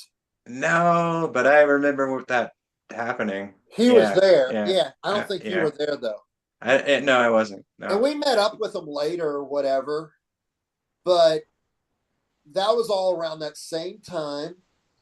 And then I guess we started, Rob and Dee started coming down to my house then. Oh, wow. Yeah, that's whenever they came down. And what were they coming down for? Just to change the scenery, skate some new stuff? And just skate, but they were both getting take boards, I believe. I remember at least Rob. That was the Rob for sure. Yeah, that was the year before. Yeah. Absolutely. Dee was kind of getting in there too. They were. Yeah. And they came down. They started coming down that next, like they'd spend the night. I'd video them. And this is around when I was getting stuff from the firm. But I really wasn't like sponsored. You're on flow. I guess you call it, if they even had a flow team. I mean, at that time, it was just, I guess, Ray Barney. Doing it out of his garage. It was amazing that he's sending you boards. He was, cool. And he fucking was, and shirts and shit like that. But I didn't even care. I just thought it was so cool talking to him. I bet. Yeah. I thought it was the coolest thing going. And then that summer, and then he asked me to go on tour with him. And I didn't even know what to fucking say. Yeah. So this is summer 92? Yep, summer 92. And so that same summer, my mom took me, Dana, and Dee to districts in Houston. Oh, wow. And I got 7th place. Wait a second. You got 7th in, that was the contest series where you had to qualify in order to go. So did you qualify somewhere? No, that was the first one. Oh, okay. That was the first one. And I got 7th.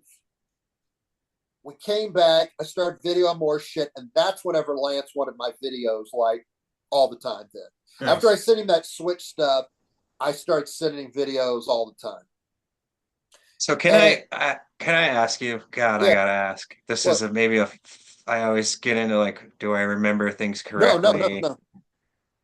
So you're saying you're doing switch 360 flips spring of 92, right? absolutely. And I remember hearing comments like people saying even they'd heard that Lance thought that you had possibly done them first, like Probably. literally maybe Yeah. before Guy.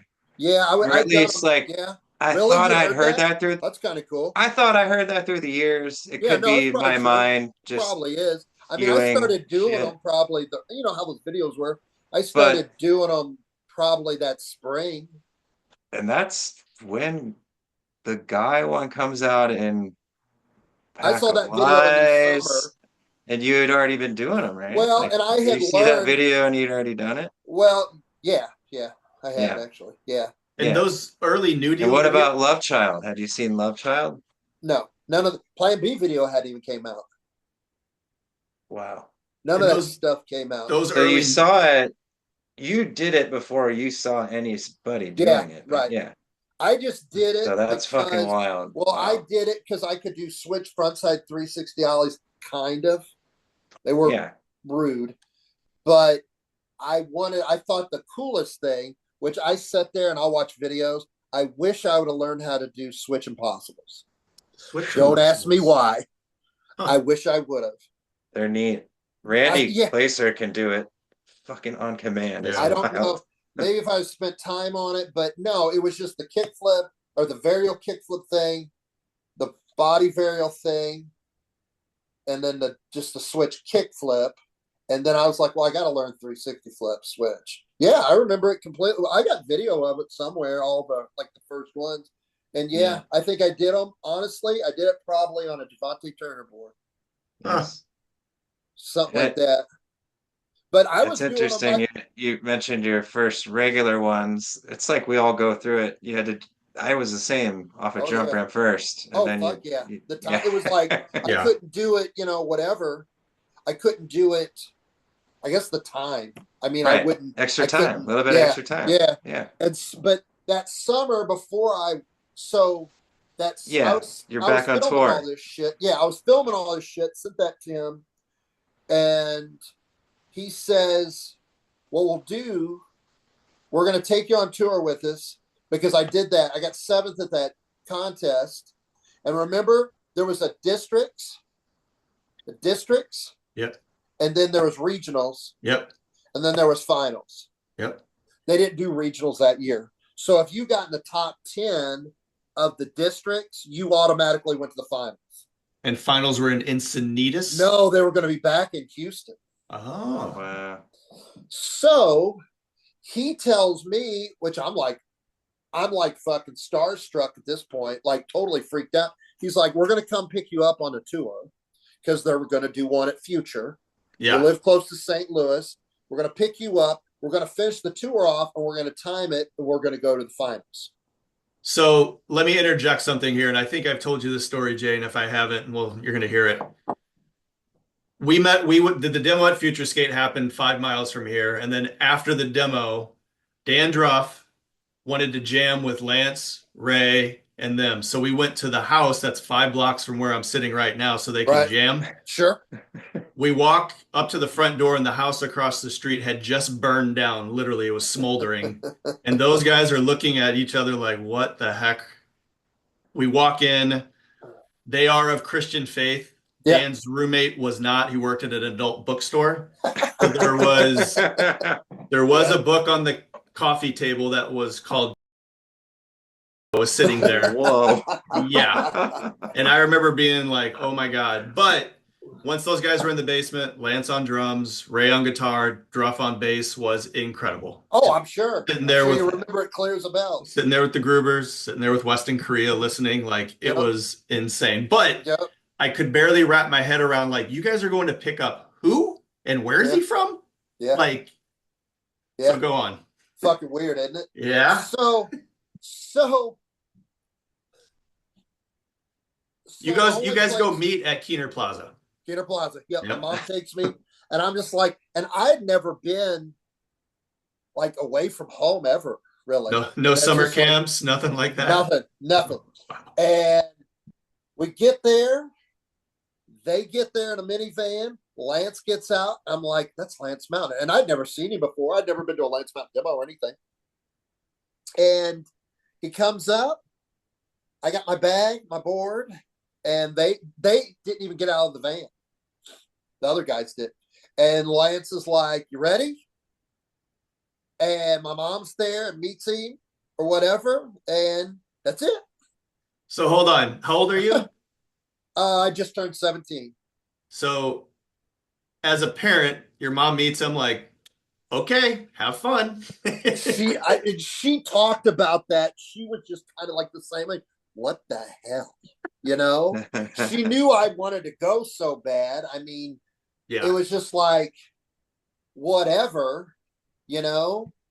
And well, in hindsight, you actually probably couldn't have sent your kid off with a better group of people. no, You know what I in mean? all reality, oh, absolutely. Yeah, And that'll yeah. come, I can talk about that stuff later. Yeah. But so they send me, I leave, I get in the van, we go over the bridge into Illinois. We stayed at some hotel, and I'm just like starstruck. I'm like, what the fuck? What? I mean, there's Ray Barbie, Keith Gruber, Joe Gruber, Lance, and Weston Korea, which I had no clue who he was. But I'm like, well, Lance and Ray Barbie, like, this is insane. Like, how did I end up here? You guys all like bunking together in the same room? Is it like that? Same room. Yep. I slept on the floor. Yep. And we stayed at some hotel because they were wanting to the next day, because I knew where it was, go to that skate park in, was it Springfield? Skank? Skank? No, not Skank. No. There was another one. Was it Jolie? Peoria. Oh, Airwaves. Peoria. Yeah. So we go to Peoria, and it's closed. Yeah. And they didn't have a demo or anything. They were just popping in. So we leave there, and we go to Chicago. And we go to Sessions. And guess who's fucking working in Sessions? Matt Hensley. And I like to, I'm like, what is happening? Like, I was overwhelmed at that point. One, I'd never been away from home like that. And next, I got Lance Mountain. I'm with all these guys. And there's Matt Hensley, and him and Ray Barbie are talking and bullshit and meeting Matt Hensley. I'm like, what the fuck am I doing here? How did I get here? It was insane. So that rest of that tour, we started skating like parks and stuff. And that's whenever I started fucking around. I was doing switch 360 flip board slides. Oh, wow.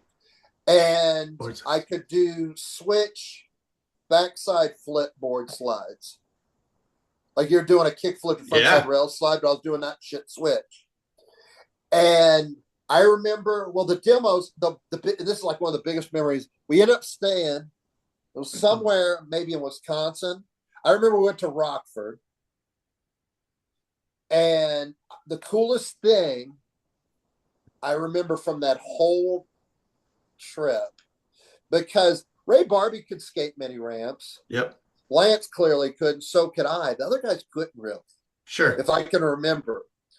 And like skate mini ramp with those guys. But this was at Rockford. And there were some spots like on the street part with like vert and stuff. Yeah. Yeah. Lance would go up there and do fucking rock and rolls on this stuff. It was so high up, like nothing. And he would do all this shit. And I was so happy how much I appreciated it. I was like, that's absolutely insane. No pads, and he's doing it. And we're doing all this little shit. And he's like, that's the coolest fucking thing going on right now. Dude, the funny thing about that is Lance is the old guy, and he might be 27, right. 6 or something like that. Yep. Like, oh, he's doing rock and rolls. He's the old guy. Yeah, like, but I was just like, he could do, because I was still just like taken back with inverts and shit like that.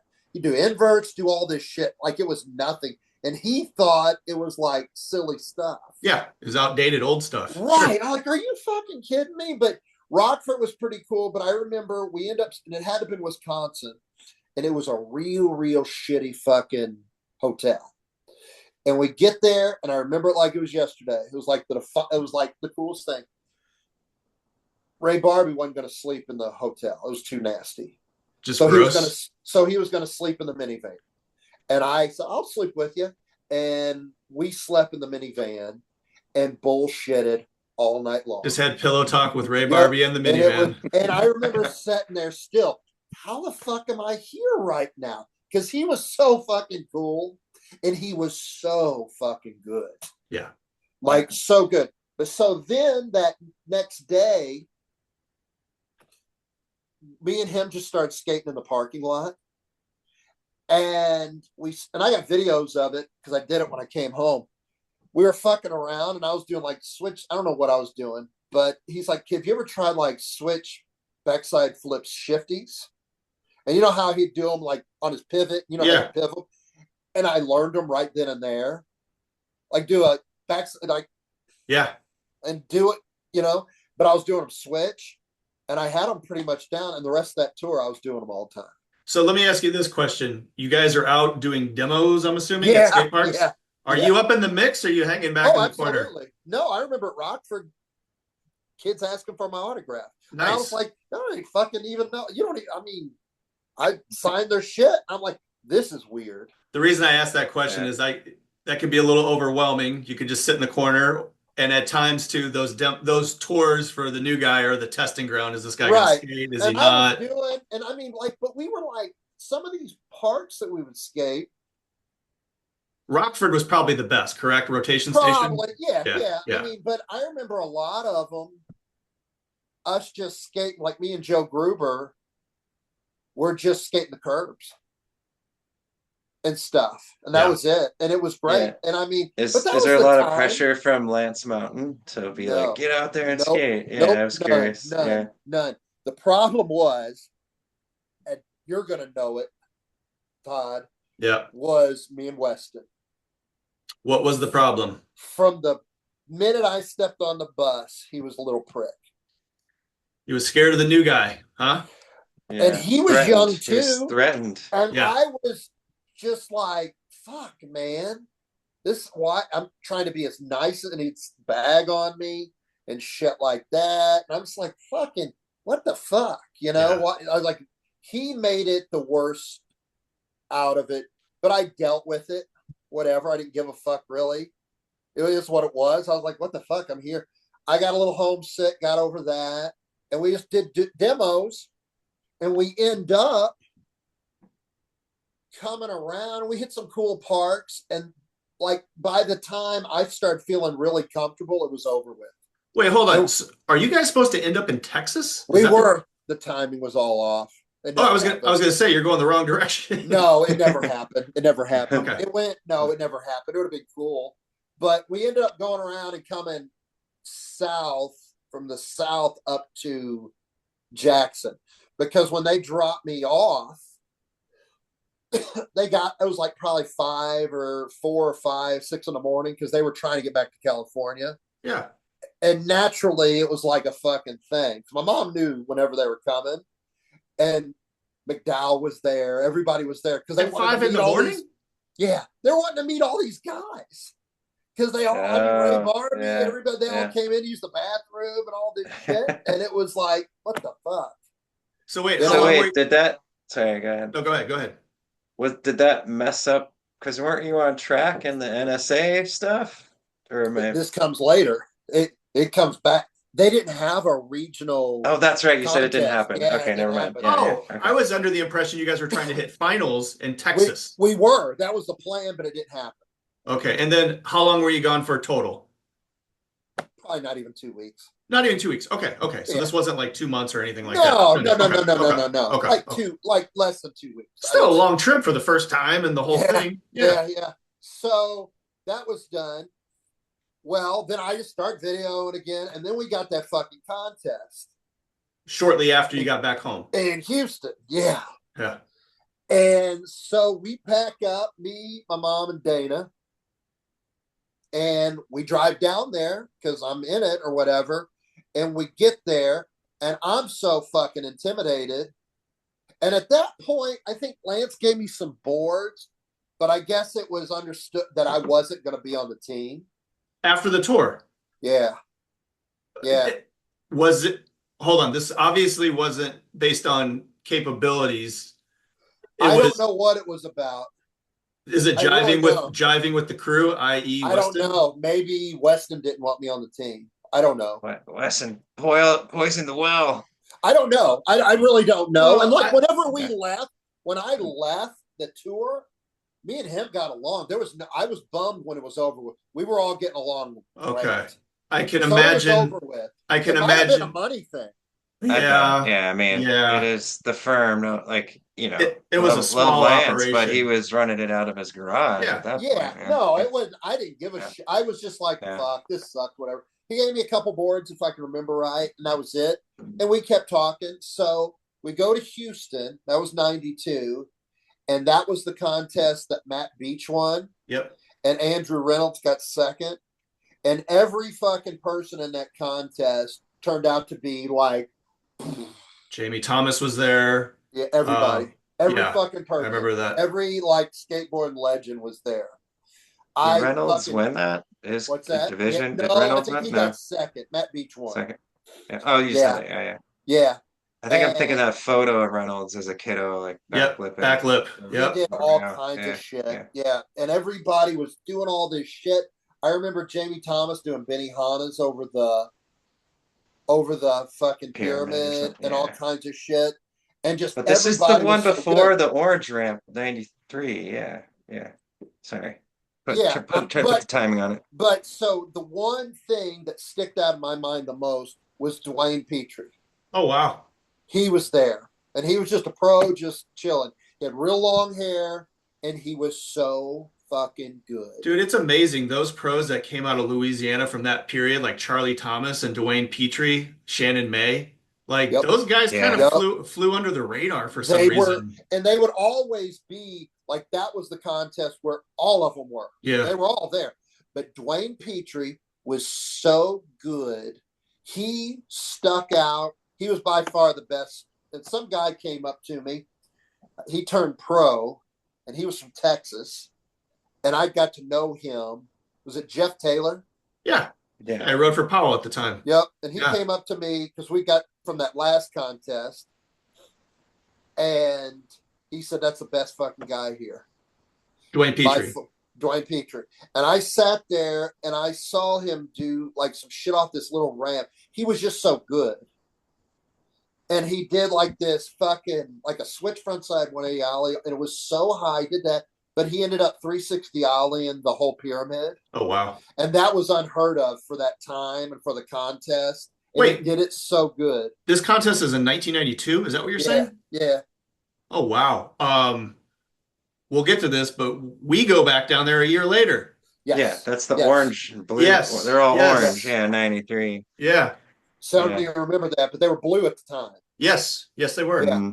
But so Petrie was so good. And that was it. Thought it was great. I think Thomas Morgan was down there because Richard Angelides was on in the same contest, that first contest too. So I'd met him and stuff like that. But he was skating. I think he was skating real good. And I think he got put on Alien Workshop then. He was a Texas boy. That makes sense. They would see him down there. And so I don't even think I land a trick in the whole contest. Got it. Yeah. And I was just bummed. I was like, okay, the firm stuff didn't work out, but I wasn't mad. I was just like, okay, whatever. And so we get back, and I call Lance, and we're just talking or whatever. And I was like, and that's probably whenever he told me that he could put me on the team. I was like, okay, I think he kind of insinuated a few things like quitting school and stuff. Well, I'm not going to do that, whatever. And I was like, whatever. I mean, this was and I was smart enough to realize how good of an experience was. Yeah. And that was it. So then I'm like, well, fuck, Dwayne Petrie was awesome. I'm going to send a video to Alien Workshop. Nice. That's cool. But when I talked to Lance, which is kind of funny, he had talked to me about him talking to John Lucero about going to Black Label. And I guess I just blew it off. I don't know why I did. Were you into Black Label back then, or were you just kind of like... not. Probably not. Probably not. The odds are probably not. And just really didn't. I was just like, yeah, and that was it. So I make this long fucking video. It's from that whole summer. How long was the video? Long. How long was the video? I don't think it was an hour. It was 45 minutes. It wasn't an hour. It was a 45-minute long. How do you know that? Because I watched it. Did you really? Yeah, we would come to your house. You didn't want us watching it, but me and Brad are like, we're watching this. I know. I would pressure you to watch it as well, and I think I only got one little snippet one day. As well as years later, talking to Chris Carter, he would just shake his head and go, 45-minute long spots for tape. Those were his words. Well, it worked out. Apparently. Well, they watched it, yeah. So, so it was probably from the summer of '91 to the end of the summer of '92. All that footage. It had fucking footage from mini ramp shit. We filmed whenever we went down there for regionals. We went to Canis Park at Arkansas. Oh, nice. And we filmed a ton of shit. And like me, Dana, and like Dana fucking was ripping on it out of nowhere because he could always skate fucking everything. And Dana during this same time, he was making videos too. He was doing all kinds of shit that summer too, like big time shit, like all kinds of stuff. But he doesn't get on Consolidated until I think the next year. So I send it to Alien Workshop. That's it. Whatever. Couple of weeks later, come in from school actually, and my mom's like, a guy named Chris Carter called. Okay, I'm like, missed that one again. Takes me for fucking ever to get my fucking courage up to call him, and he's like, we're going to send you a box of boards. We loved your video. We're going to show your whole video to the team. And he sent me shit and called me back, and he said, we want you to skate for us. So who's on the workshop team at this time? Deerdick, Petrie, Bo Turner, Scott Conklin, because Scott Conklin had just been in a car accident. I remember that. Him and his brother, I think. Yeah. Who else? Thomas Morgan, John Drake. I'm sure I'm missing somebody. Mike Hayes. Mike Hayes was the amateur. It was Mike Hayes, Freddie Gall, yep. and Richard Angelides. Yep. And they wanted one more person, and I was it. And that was... So that, hold on, there was no courting, beating around the bush. Hey, we want you on this team. No, we want you on this team. Actually, if you think about workshop at the time, they didn't really have flow dudes, I don't think. It was like the squad, and that was that. Yeah, they were like, you're doing shit nobody else is even trying. And I'm like, okay. And just blown away. But I'm trying to think, was there somebody else that I'm missing that skated for them? I'm trying to think. Bo Turner, Scott Conklin, John Drake, Steve Clark. No, he was already gone. He was gone. And I thought I thought Neil Blender was still part of it. He was maybe but he wasn't around. He's doing graphics still, I bet. Right. It was Bo Turner, Scott Conklin, because the first board I got was a Scott Conklin with that kangaroo. Yep. And then Deerdick, John Drake, Thomas Morgan. Was there 5 or 6? I don't know. I'm trying to think. I think that was it, man. Yeah. And then the 4, because there was like 10. And literally he called me back and he said, we want you on the team. We're going to start filming for a video. I'm like, okay. Wait, is the first workshop video out at this point? That first one that came on the yellow tape? Yes. Yeah. That came out like a year before. Okay, and so this is their second video, which ends up being... Doesn't happen for a while. Time code? Something goes wrong. Maybe you can give us insight why there's so much gap. Yeah. So that was, we were filming for it. Everybody had so much shit. Like my stuff. This was the time whenever Chris Carter, they put me on the team. I was getting boards and stuff. They want me to film. And Mike Hill, their artist, he calls me up because he's wanting, well, can you start doing shit? Because remember High 8 and all that shit and all that. Can you start doing stuff on High 8? Yeah, I guess I can. He's like, we want it on High 8. And they would send me all these videotapes. We want it on these tapes. These were old tapes that they used in other videos. Wow. And they were wanting me to record all this shit at Deerdick. Please say you watched it. No, I watched it. I couldn't do it. I never recorded over it. It was Mark Heinzman and Deerdick. Wow. Do you have that still? Probably. I got so many videos and tapes and stuff. So I get a hold of Mike Hill, and I never fucking figured this ever in my life because they were talking to me all this stuff. Mike Hill's like, you got to switch the way you're kicking. Oh, the Mongo. And I said, oh, okay. I'm like, I guess I can fucking switch. Wait. Let's pause here. Are you backpedaling this whole time with the firm and everything? What do you mean? Mongo. Oh, yeah. Wow. Oh, absolutely.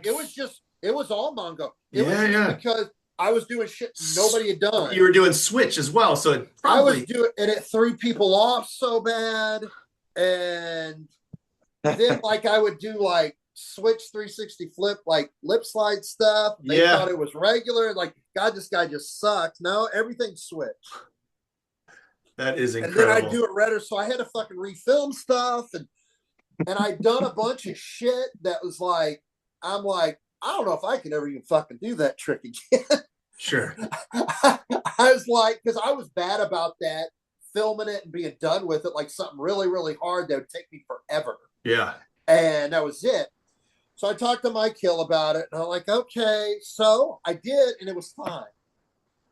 But if I had to, and this comes up later, if I had to push fast to something, I'd switch and go Mongo, kick hard, because I never could.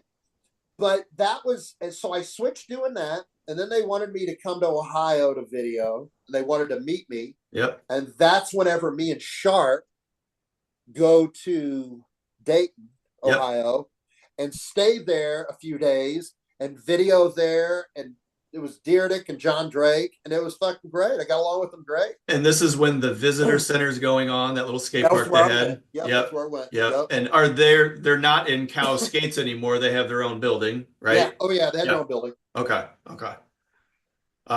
So then that was the day I was with Carter, and we got along really, really good. Dude, Chris Carter is an insane individual. He's a very good person. Super, super cool. And that was the day I was like looking around there, and they had, and I guess I was skating Venture Trucks.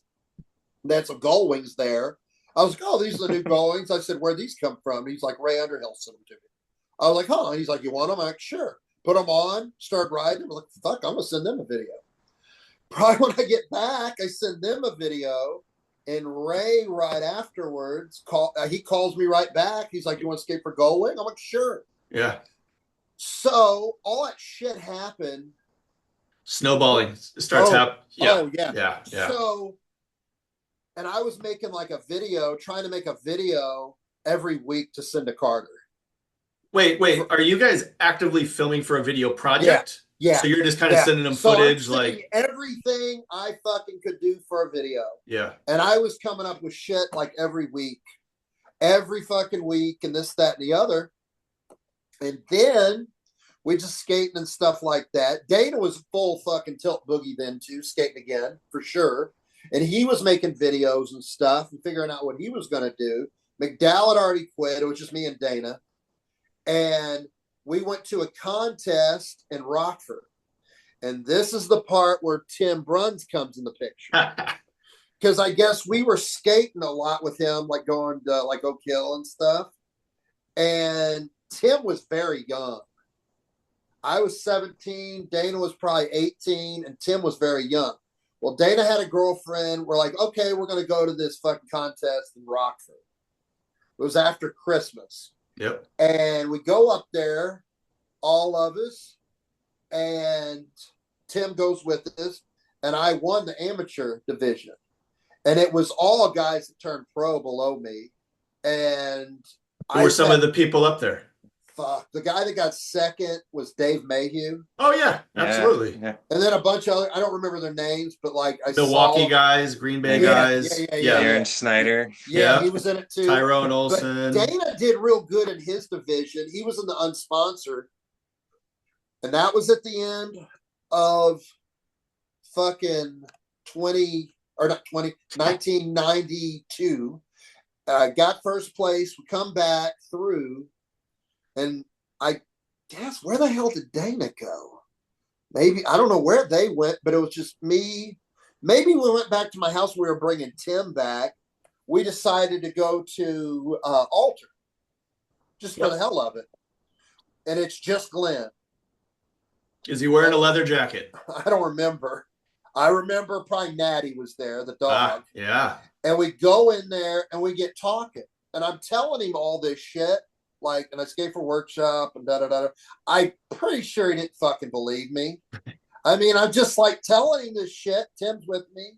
And I said, yeah, we just got back from a contest. Rockford, well, how'd you do? I said, I won.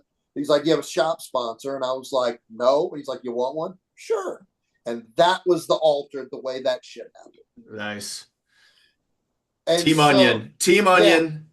So that was that. So then that next spring, I guess, just a lot of shit, just skating all the time. And I was getting all this shit. But like that workshop video, if that workshop video would have fucking came out, whenever it did, whenever they were talking, it would have been, because I would have been hearing, like, okay, no, I forgot about this. That fall, there was another pro contest. There was going to be a pro contest in Houston. It didn't turn out. It wasn't like the one that we went to the next year. Yeah. At all. That was the last Shut Up and Skate contest we went to. Yes. But there was one that in 92 that was going to be, but nobody came. Oh, wow. It was just Alien Workshop and maybe Mike Crum. Yeah. And it wasn't even a big, but all the workshop people were there. And my mom took me and Dana, and it was probably like October of 92. This is before the Rockford contest. Yeah. I just forgot about it. And Rob Deerdick was so fucking good doing shit. He was doing nollie heel flip nose slides. Yep. Never seen that. He was doing 360 nollie heel flips, like his whole body.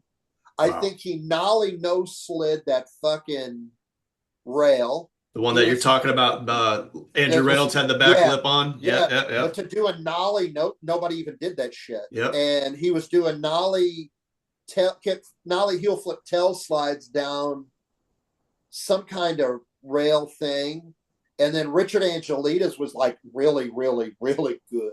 Is that your first time meeting that whole squad? Yes. Okay. Yes. And it was a different experience than the firm. Better or worse? Oh, they were more like we all were. And what is that? Ragers. They were ragers. Yeah. Yeah. But they were super cool. They took to me really cool. They were really cool to me. Yeah. All of them were really fucking cool. And I was like, this is fucking awesome. And that was it. And I mean, They acted like we did whenever we were all in our raging times. Yeah. And it was great. I mean, I thought it was awesome. They were super cool. Mike Hill was super cool.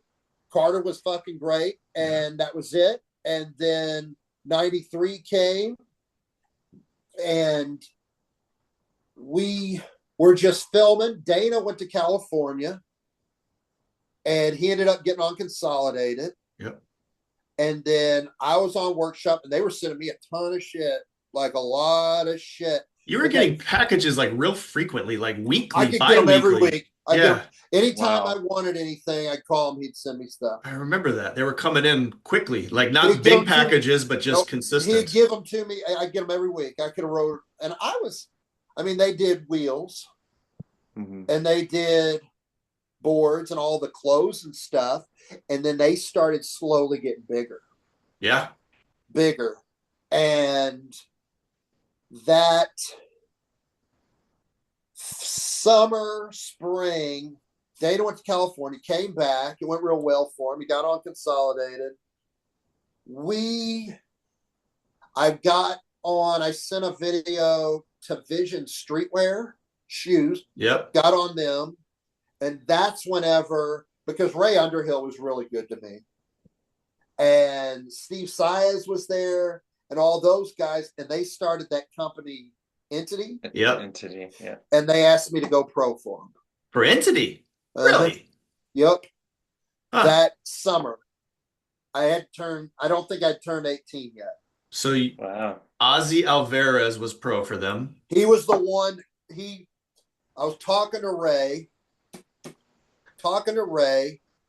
and he said, because he'd been showing, and at the time, I could have probably got on Birdhouse because he was showing every video I sent to them, Tony Hawk. And Ray said, Ozzy Alvarez wants to talk to you. And I'd heard of Ozzy Alvarez. I can honestly say I don't think I've ever seen footage of that guy skate. I don't think.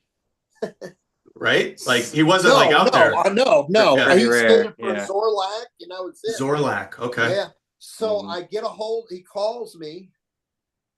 Or no, they switched the lines, and it's Ozzy Alvarez. And he was asking me if I'd quit workshop and go pro for Entity, be their first pro.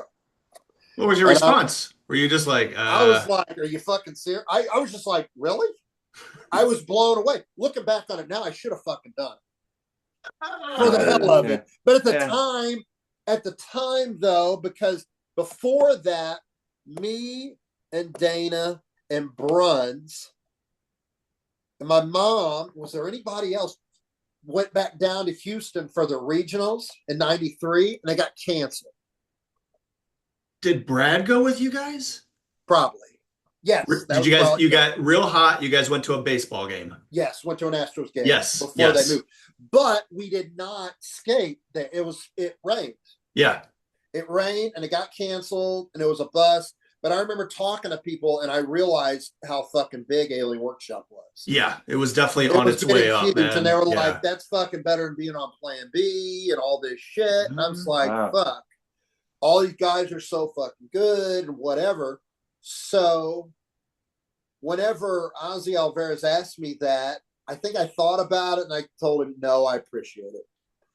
I don't want, because Carter was really good to me. Dude, Carter's a good guy, man. He was really, really good to me. You know, years later, I did outside sales for them, and every time your name would come up, he spoke highly of you. He was just, he was very, very good to me. And I mean, nice guy. Like videos and he was just, because he wasn't from California. No, he's from West Virginia. Yeah, no. And he was just fucking as cool as any. All of them, everybody on the whole team was really good for me. Good to me. And so was Mike Hill. And then their one guy was Joe Bowers. Joe Bowers. He was like a sales guy primarily, but he was their like first employee basically. Because Dana, because they started doing the roller rink like a skate park that winter. And it was fucking fun. Yeah. And they started carrying Alien Workshop boards at the park. And Dana would just call Joe Bowers and they'd send them boards. Yeah, yeah. And he'd buy them from whatever. But so then that summer, and that's whenever I met you. Me? You. Yes, I remember that. Yep. That was that summer's whenever we started coming up all the time. Yeah. It seemed like and Tim and we all started bumming around at Altered. Yeah, and it seemed like at that point you were coming up a lot more. Is that right? Oh God, yeah. Oh, okay. Absolutely. Okay. Absolutely. And this is the summer of '93, right? Yes. Or no? Because I don't think we started skating with like you and Dan until probably the next year. A little later, yeah. No, I mean, there's some Todd and me and you, I think. Yeah. Dan. Because there was one time, Matt, this was whenever I came up. I think it was the first time I came to St. Louis, and this is 92. Mm-hmm. And I remember it. And we all were skating at Colonial. Remember that place? Yeah, still there. So there. And we were skating there. Months. And I went up there and I spent the night with Dee. And spent the night at Dee's. At Dee's, yeah. Better way of saying it. Yeah. At the house. So we were skating Colonial, and you could do, and I couldn't fucking do them. I wanted to do them so bad. I was so hung up on pressure flips. I could do switch frontside 180 kick flips, but I couldn't do pressure flip. The switch pressure flip that way, right? Yeah. And you were doing them, and I was like, how the fuck does he do those? I was like, this is bewildering to me. But so back to 93. So that was 93. And we were skating a lot. and that was that time. And I think, was that whenever like Tim and BJ were trying to get sponsored then? Yeah, for sure. And sending videos and all kinds of shit. We were all like, everyone had a sponsor me tape that was. But you didn't really give a fuck. You were like the only one that didn't really care. It was more fun. I wasn't really sending tapes out or anything. No, nobody was. Sure. Nobody was. I think at that point, I didn't. I mean, I started doing it, but Tim and BJ were like getting pretty competitive with each other. And that actually, lots of filming was happening. Like they were filming and they do the same line. Yes, that is true. The filming thing really turned me off, to be honest with you. It wasn't fun. Well, you know what? And I was telling somebody about this. I don't even know who it was. That's what turned me off from it. Yeah. Like years and years of fucking doing that. By the time and I'll get down to that if we got time. I mean, we'll get to all that. But like probably went like 94, whenever. So 93 went, all these, and I was just making all these videos and shit. And then remember that day when Thrasher, I do. Yep. Adam Wallacavage. Yep. Wallacavage. And they all came. Andy Wright. Lewis. Who? Andy Wright. Is that his name? That was his name. I missed every one of these things. So. But to be clear, we were all skating at Keener Plaza a lot. Those guys literally walked in, and if I recall correctly, the one guy starts going, "Who wants coverage? Who wants coverage?" Right. And I was like, did they come into Thrasher or did they come into Altered? I don't know. I think we were just there. I think. I don't recall exactly. Because they came down there with us. I remember that. And then they followed me home and stayed with me at home. Yeah. And they took pictures and all that stuff. And then I guess that whole time, I remember there was a lot of stuff going on though, because my grandma got sick. Oh, I remember your grandma living with you guys then. That's right. Yeah. And that was whenever she got sick in like at the end of the summer in 93. And then she progressively got worse and like lived with us the whole 94. Yeah. That's when you're thinking of. Yeah. So 93 and the skateboard and all that stuff. And I should have graduated in 93, but I was on like the 5-year plan. But the whole thing was about that whole 93. 94 is whenever I was coming up all the time. Yes. And just every weekend. School. Yeah. And this is like the skank days. This is whenever Shark came up with us. Oh, yeah. Yeah. And this is whenever we started skating with Matt and Dana. Yeah. And we all went together on like the big trip up north and everything and like that. Yep. And that was whenever we all started, was in 94. Yeah. Totally. That was a fun time. But I can remember too, because that's whenever I started like drinking.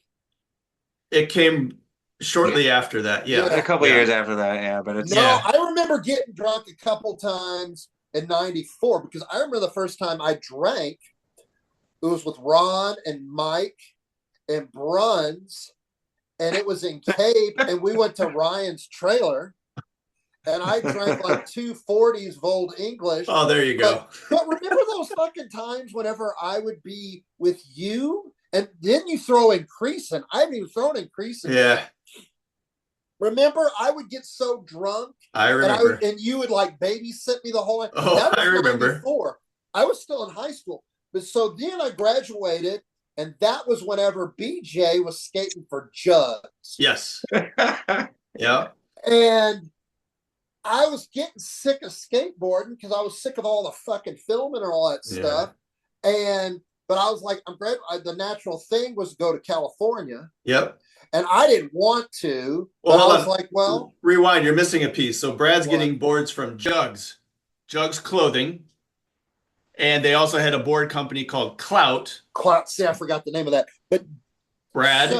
So in 93, the end of it, and me and you were hanging out a lot then. So Tim got on Gullwing. Yes, he did. Yep. And Entity, and then That end of that summer, though, is when everybody got on Altered. Yeah. So do you remember, Matt, you might have been there too. Remember that foundation demo at Oak Hill? I missed that one too.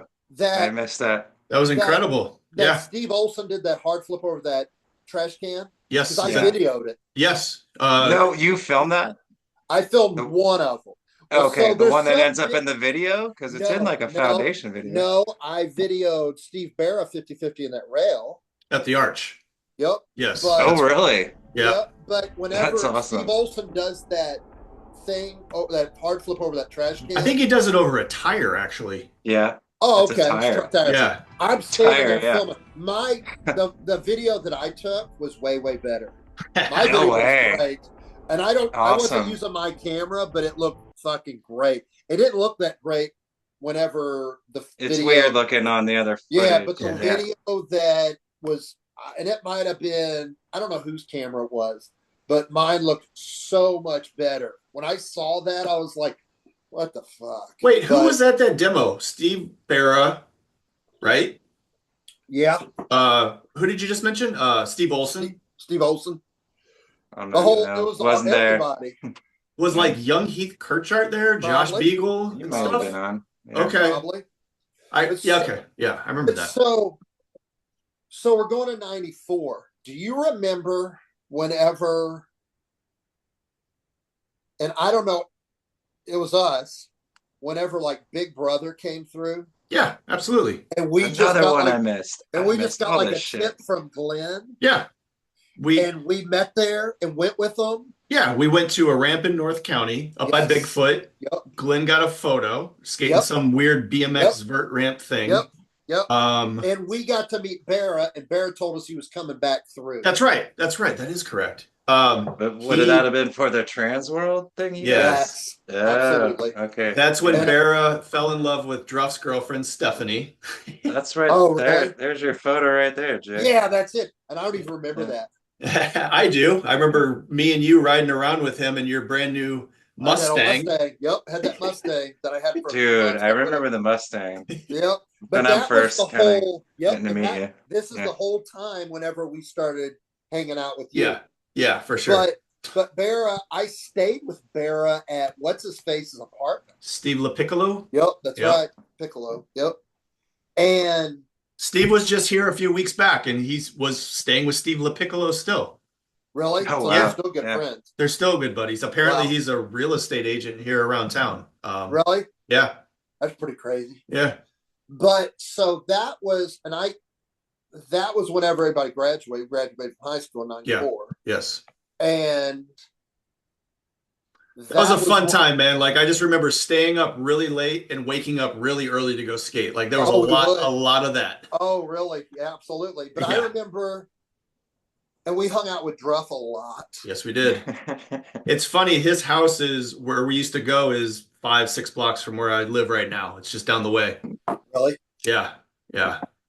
I remember us going to that house before. Late night, dude. Yep. Yeah, he's watching Chips at 2 a.m. and we just drop in. Would be with us. Yeah, and all that shit, and that was whenever like we started, I guess, partying. Actually, if you want to get into the nuts and bolts, raves were going on, which was something to do late night. That's what we did. But remember, Glenn would get us like a hookup to go in for free. That I don't remember. Here and there, that happened. Yeah. But doing that. I remember that. And it wasn't like we were into raves. It's just the only thing to do at night when you're under 21, basically. None of us were fucking. I remember getting drunk as a skunk. Yeah. Going to those raves. But none of us were 21. No. But there was nothing else that we did. Yeah. That was like the thing. And that was 94. Do people still rave now or no? I think you might be asking the wrong people that question, but I guess. Dude, I had a flashback. It's going to tear off the timeline, but there was a demo at a rave or a demo before a rave that Glenn did. North County at that roller rink. I remember the roller rink. I don't remember that. I think that's what it was because I remember you being there, Matt, freaking like skipping rope or something. Something random. God. Yeah, there was a period where I we just were out thought of there. that in the past year or something. That random, but yeah. So in terms of skateboarding, Jason, you kind of start to be like, Yep. I'm kind of, it's And I knew fun, but it too. And I was still skating for yeah. Alien Workshop. Oh yeah, you And were. Yeah. yeah, totally. They're sending me boards anytime I wanted, all this stuff. And I remember seeing a video, but 93, I forgot about that summer of 93, because you automatically, they canceled that contest. You automatically advanced.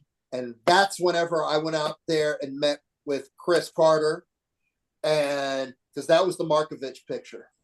You went out to Encinitas for the finals. Yep. For the finals. Oh. Dana was already out there. Dang. And I don't even know where the fuck he was even staying.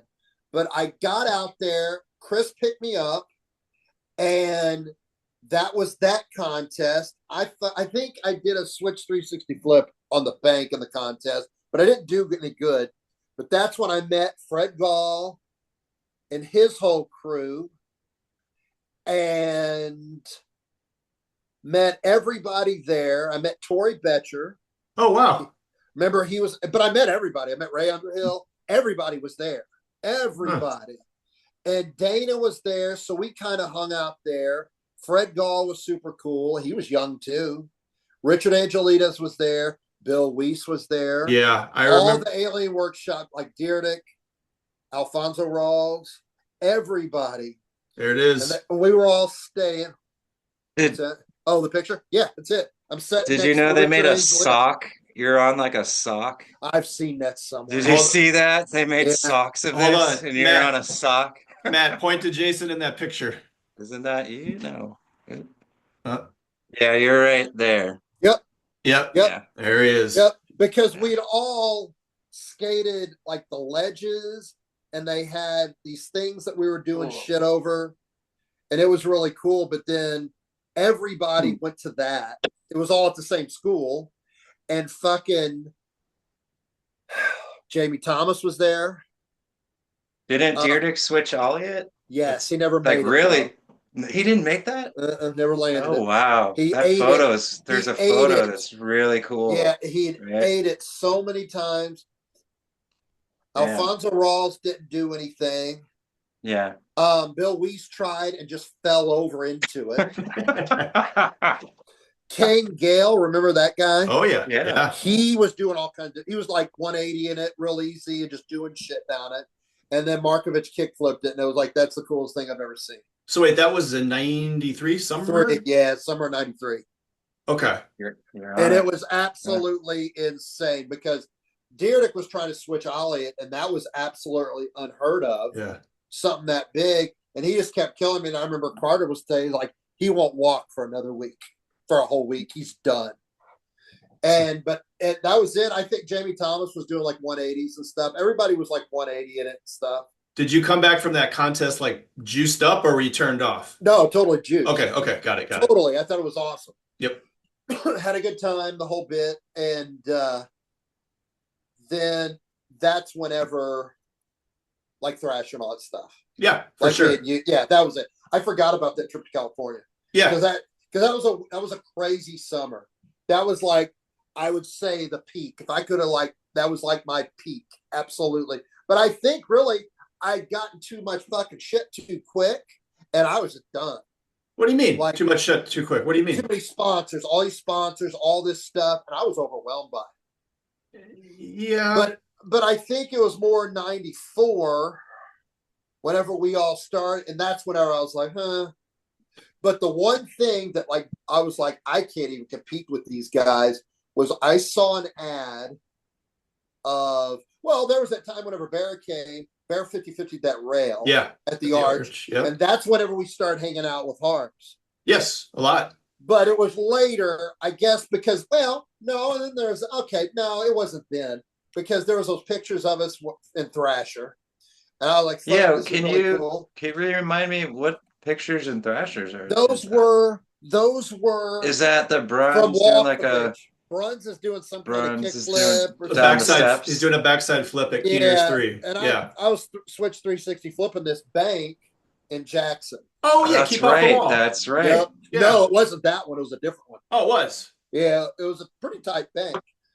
But so that's cool. Then that 94 was whenever BJ left to go to California. Yep. I remember that. Yeah. And at that point, I was having a good time. I remember, and this is going to be bad. It was the Lollapalooza 94. Mm-hmm. Yeah. And I came, it was probably in July. It was a couple weeks. I was planning on going to California. And that was the night I came up to Altered and got so fucking drunk. And this is the same time McDowell and his gang, I think it was Gabe McGovern and some other guy, they came up and we went out to go party. And I got in a fucking car with them. And we end up at some White Castle. And I guess Glenn or Jeremy gave me a bunch of beer or whatever. So I drank a bunch, drunk as a skunk. We end up down at this fucking rave somewhere, but we end up in this. Wait, I forgot to remember that spring whenever they did that fucking article on us in the RFT. Yeah. But either way, that was cool. But but we get going. We're at some loft. I don't know where we are downtown. Glenn was there, and I think McDowell and them were all there. And I look over, and Glenn's in this window sill smoking a ball. And I'm like, I never smoked weed before. And I go over there and start smoking weed with him. There you go. Yeah. And I was already drunk. I wake up the next day in a hotel on 70 in St. Peter's, Cave Springs. What? I know what hotel you're talking about. It's a Hampton Inn. Yes, it is. I tell my partner Mike all the time. I tell the story all the time. So here's what happened. So I ended up at a fucking house in South St. Louis with some dude. They just left me there. And they went to like IHOP or something. I mean, I completely was gone. And they ended up taking me with them to that hotel. And I wake up in that hotel that morning. So we get a hold of Glenn. And he gets me. I don't have tickets because Ryan and them are all there for Lollapalooza. I go to Lollapalooza, and that was the best fucking show. Smashing Pumpkins were there. Beastie Boys were there. Who else was there? Primus was there. It was the only Lollapalooza I ever went to. It was awesome. Yeah. But the Beastie Boys were so good. I remember, I tell people about that show to this day. Yeah. It was like the Sabotage album whenever that was out. Yeah. Yeah. But yeah, that was the first time I smoked weed. And I don't think I smoked it till a little bit later after that. I can imagine that. Yeah. But that's whenever a couple weeks later, you guys were both there the first time I did. I know that. Oh, yeah. Really? Oh, absolutely. But we ended up going to Lollapalooza, and then a couple weeks later, I went to California. I remember that you were going out to San Francisco. Yep. And it was me, BJ, Eric Ellington. Yep. And Ray. You're still on Alien? You're still on Alien? Well, so I don't know. I think, okay. So there was an ad of Fred Gall doing this nollie nose slide down this like Hubba Hideout thing. Yeah. Yeah, it was Hubba Hideout. And when I saw that, I was like, I can't compete with these motherfuckers. I don't deserve to be on this team at all. They are too good or whatever. And so I end up going to California. Actually, I remember before you left on that SF trip, you went to Altered and bought a bunch of decks because I was like, what are you doing? And you were just I need boards. Like, okay. No telling. I guess I felt embarrassed. I don't know. Yeah. Like I wasn't nearly as good as these guys and whatever. So I go out to California wasn't in the mindset at all to be out there. So you're in San Francisco, kind of at the freaking peak, just the backside of EMB, the peak of San Francisco skateboarding. Like it's skate mecca to some degree. There's a lot of people skateboarding there. Oh yeah, everybody was there. And we're skating and shit, and that was cool or whatever. And we went to EMB and stuff. And I remember I had a board and I was trying to switch 360 flip those big steps or whatever. And I broke my board doing it. So I guess everybody thought I was cool then or whatever. Okay, or whatever. I was with BJ and he had already knew kind of everybody. Yeah. And I remember doing it. But so that's the time. And I guess then we started videoing stuff or whatever. But that was around the time I had it in my head. I was going to try to get on Birdhouse. Ah. And Tony Hawk called me a couple times at Ray's. And it just never worked out. Or at whatever. Ray Dillon's house. Yeah. Oh, wow. And that was it for that.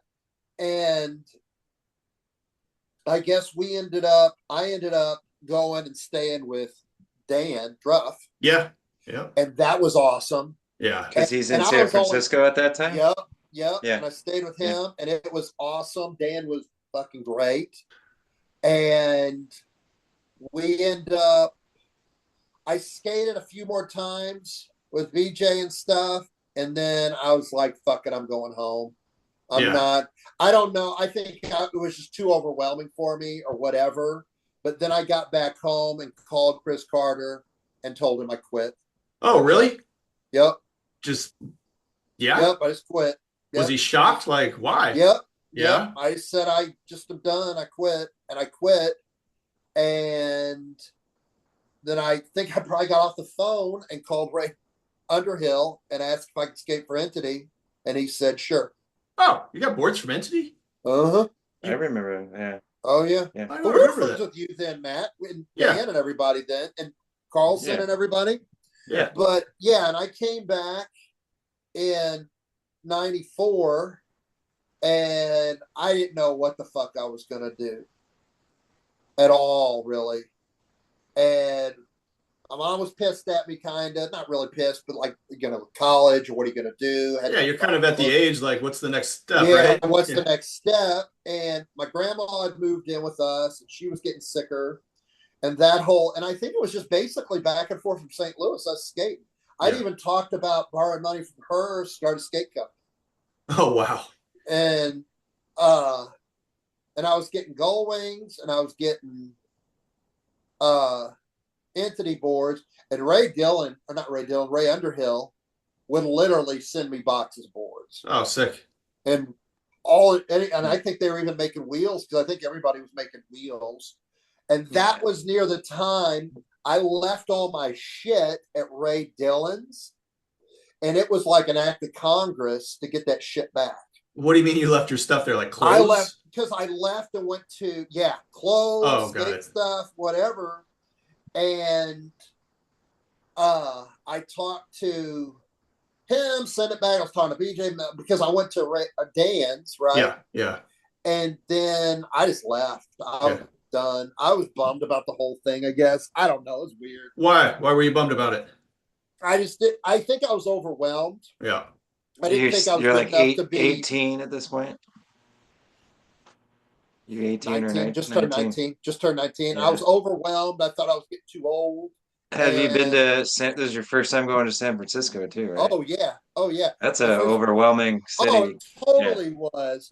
Yeah. But I was overwhelmed with everything, and everybody was getting so good. Everybody back home was getting so fucking good. All you guys, and I was just like, you know what? I'm about done with it. Like, whatever. And it was just like, I've had a few like golden opportunities to really go with this, and I'm like, I didn't take it, whatever. And I was just, but I was having a good time. I mean, we were all smoking dope, and we were having fun and drinking. It was a fun time. That time was fun. Like, we all had a lot of energy. There was a lot of skateboarding. Don't get me wrong. Staying up late. Yeah. We had a great time. But so then 95 came around. My grandma passed away, and I was skating a lot or whatever. And then I decided I'm just going to move to St. Louis. Yep. And that was that. no direction, no nothing, whatever. And then I got into EMS. How long did that, after you moved up, did that come up? It was pretty quick, wasn't it? It was real quick. I think I moved up in like April. I was 19 or something. And then I enrolled in class in probably August. Oh, wow. And I was just looking for something. I was getting like, and the thing was about it, I wasn't buying boards or nothing. Ray Underhill was sending me boards all the time. And, but boy, that summer in 95, because we were all, you, Matt, Dan, Bruns was still around. We were all thick as thieves, and we were having a fucking blast. Oh, yeah. Those were the funnest times. Yeah. 95, 96. And shit, whenever we all turned 21, it went into overdrive. Much fun. Whenever like Glenn had that ramp down at the by the tap room, the firehouse or whatever, or not the firehouse was different from the other one. Firehouse was later. The firehouse, the firehouse was 94 probably. Yes, that was that winter. That was like whenever we were like always moving shit for Glenn and all this stuff. Those times were so fucking they were silly, fun, man. Silly stuff. And it was the absolute funnest. And then 95, I think we did a big road trip. Then 96 came around. We turned 21, and that was the funnest time going. Whenever Matt, you had turned 21, Dan had turned 21. You weren't turned 21 yet. I was right behind everybody, but yeah. But we had, when he had that mini ramp, and we would go over to the tap room and back and forth and stuff. Oh my God, that was the funnest fucking time ever. Go get a growler. Oh yeah. We were drinking all the time. It was totally out of control. It was the greatest thing ever. It was pretty amazing when you got a pretty awesome mini ramp across the alleyway from a microbrewery. Like, it's a pretty killer setup. And it was just a cool time. Yeah. And I think around that time, I realized that I was just in love with EMS. Yeah. Loved it more than anything. And that's when I was just kind of like faded out. What drew you to being into EMS as an EMT? What was that? I have no fucking clue.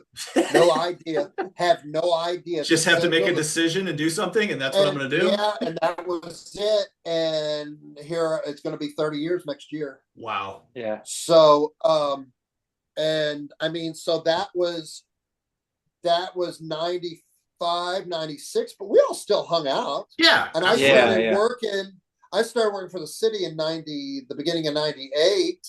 And working for St. Louis City, for fire department. And it just kept going. And then me and Timmy met and we started dating, and that's what I absolutely fell in love. And it was the best thing I ever could have done. That's awesome. Then, I got into that. We got married.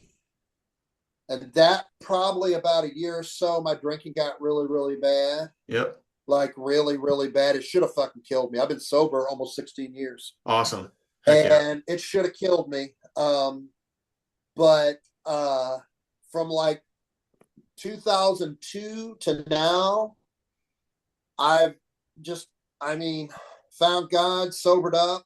Yep. 2011, tried me and Jason. My son was born, Jason. Raised all my kids. They're all grown.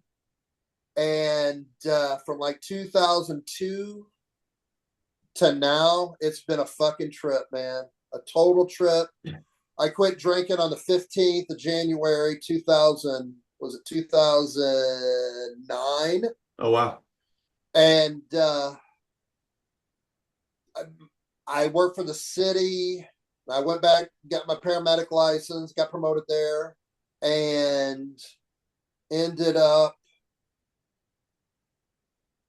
going to St. Charles County. Yep. And I've been there ever since. They've treated me well. I had a lot of health problems, and like, what was that? I started having problems with my heart in 2011. After I quit drinking, I kind of burnt out my heart.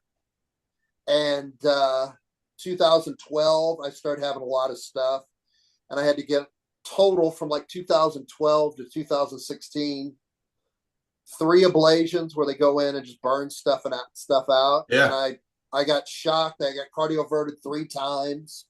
I was in a pretty rough shape before they really got I guess they figured they were going to put a pacemaker in me, but they never had to. Wow. So I've been sober.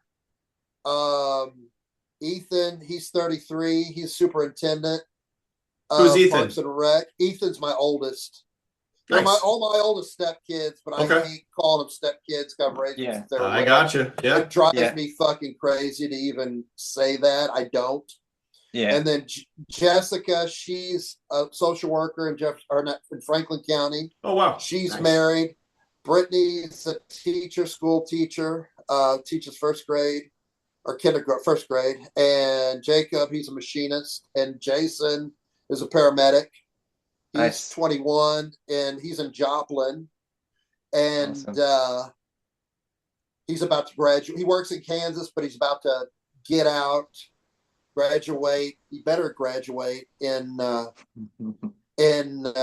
May. And I guess he wants to go St. Louis City. Following in your footsteps. It works, I guess. But no, the best thing I could have ever done was quit drinking. It would have killed me. I would have been divorced. It would have killed me. But no, and I mean, my mom got real sick, and she had been diagnosed in 2022 with fibromyalgia, which am I even saying that right? But either way, for 2 years she kind of kept it secret. Yep. And June 1st of last year, she started getting sick and ended up dying of leukemia. Yeah. And that was tough, and that set me back a little bit, but we've made it through it. And since then, I've taken over her real estate company. I went through my horses and stuff. When I quit drinking, I started getting horses. Yep. And learned everything I could about for them. But after one of my grandkids was born, I was like, I got to get rid of these things. Got rid of them and needed something. And I ended up doing as a deputy coroner in Warren County. And then ended up running for it this year and got elected. Yeah. I started that in January. So I'm juggling a bunch of shit. Yeah, it's something else. I don't know where it's going to go from there. Wait. 4 years. You start in January, but you've already inherited some responsibilities, yes? Oh, yeah. No, I'm doing it, I guess, now. No, I mean, I was a deputy coroner. Okay. Where I just do like death investigation and stuff. But now it's literally everything. Signing death certificates, and I mean, if something would happen to the sheriff, I become the sheriff. Is that common to have a full-time job and do that? Is that how that works? The only way I can do it now is because of my schedule, because I work 48-hour shifts. Okay. I can do a lot of stuff over the phone, but it keeps me. I've taken a lot of I mean, a lot of it's stuff I can just do over the phone by computer. But a lot of stuff I got to be there. I don't know how the hell it's going to work. Hopefully it's going to be fine. I got people. I got a pretty good network of people that are going to help me, and I got deputy coroners that are under me. But no, I mean, St. Charles County's been good to me. They treat me very well. I've never went for promotions or anything. I like my students. I still like running EMS calls. So I guess I'll keep doing that. I guess I could retire in about 5 years, but I don't know if I will. I don't know what the hell. Yeah, but see what happens. All the stuff with my mom's stuff, I finally got a handle on that. So that's what I'm doing. Nice. A lot too. Rehabbing a building right now. So oh wow. I mean, it's just a lot of stuff. I couldn't do it if I was drinking for sure, but my wife stuck me, Timmy. She stuck with me through. She shouldn't have probably been there. She should have left a long time ago. Yeah. But after I quit drinking, everything changed, and it's slowly, my relationship with God, my kids are as strong as they could ever be. That's great. That's where I'm at right now. I mean, nice. Covered some ground, bud. we're all about to turn 50. It's getting closer. It's been a trip. Yeah, it sure has. I'll tell you that much. But no, I've had a lot of health shit. I mean, had a lot of stomach stuff. I had pretty bad hernia. My heart was the biggest thing. That slowed me down big time. But I mean, whatever. I mean, I've bounced through it. Joke. Yeah, no, and I mean, it all comes from hard liquor in the end. And I'm glad it was and it's still not easy, but I've managed to stay sober. Sounds like a lot of good things have happened since. So yeah, I'm a blessed man. I guess in 2011, me and Jason started skateboarding, and I remember that he could have done it. He could have done it, but that kid can ollie. I remember that. He could do. He could start. He picked it up really quick. Yeah, and I started skating with him, and I guess that's well over 10 years ago. Yeah. We enjoyed it. I enjoyed it, but I guess this year, my grandson Luca, he wanted to see me skate, so we went to Washington. Oh, right. And I busted my ass so fucking hard. I was like, I can't, and I don't even think it wasn't anything of any consequence. Wasn't a switch stray? No, it was me just busting my ass going off of something, and he knew. He's 5 years old. He knew I was hurt too, and so no. Yeah. But I love talking about it. Well, dude, it's been fun talking about it. Yeah, thanks for sharing the story. I mean, I hope this works out. I hope I don't sound too much like an idiot. No. It's interesting. Great. We've all spent a lot of time with one another, but just getting to sit down and say, "Hey, where were you born?" Like, you know what I mean? No. I think it's an awesome. I think this is a great idea. I think it's cool as hell. Yeah. I'll definitely listen to all of them. Nice. Without a doubt. I think it's great. I think everything that you guys are doing, because I keep track. I don't know how you can do it. I don't know how either you can still skate. I see videos. You just got to do it, bud. Come on. I can't see, like, I see shit of Dana. I see shit of all you guys. Dana and just all unreal. It's kind of out of this world, because hell, he's a year older than me. So, but no, I'll talk. And he took a break, you know? Yeah. So it's really impressive. No, it's horrible about Chris Casey. It's sad. Yeah. I hated to hear that. I was following that. It's just, we're all getting to that age. Yeah. I actually reached out to his mom today to say, like, your son is definitely somebody that would have motivated me to do this. God. Yeah, absolutely, man. I mean, he would have been totally into this stuff. Yeah, absolutely. I think we even were talking to him a little bit. Fuck yeah. No, it's great stuff. It's awesome. Yeah. But I think we were, I can't remember, Todd, were talking. No, it came up. Yeah. I just made a quick smart ass comment to him, like, you're going to be on, dude. Yeah. Yeah. So no, it's sad stuff. But we're all getting there. That's why I think it's important we get these things. Oh, I think it's awesome. Absolutely. I think it's great. It's the first time I've talked about it in a long, long time. Yeah. And granted, I've omitted a lot of stuff from all of us, like you, both of you two. It'd be the wild stuff. That's fine. Those are dude, you brushed over it, but for even as, we're young, I wouldn't probably change any of my dumb choices, but any of it. Yeah. I really enjoyed that time because both of you guys were going to school. Yeah. And not every skater was kind of doing that at the time. Yeah. And then you started doing it, Jay, going to EMS school, and I was like, okay, these guys are gonna get some of the stress I'm going through. I want to skate, but I gotta do this. So what you guys are still doing, I think, is amazing. Yeah. Love to have you out there, dude. I'd come and sit and watch. Come on. Nice.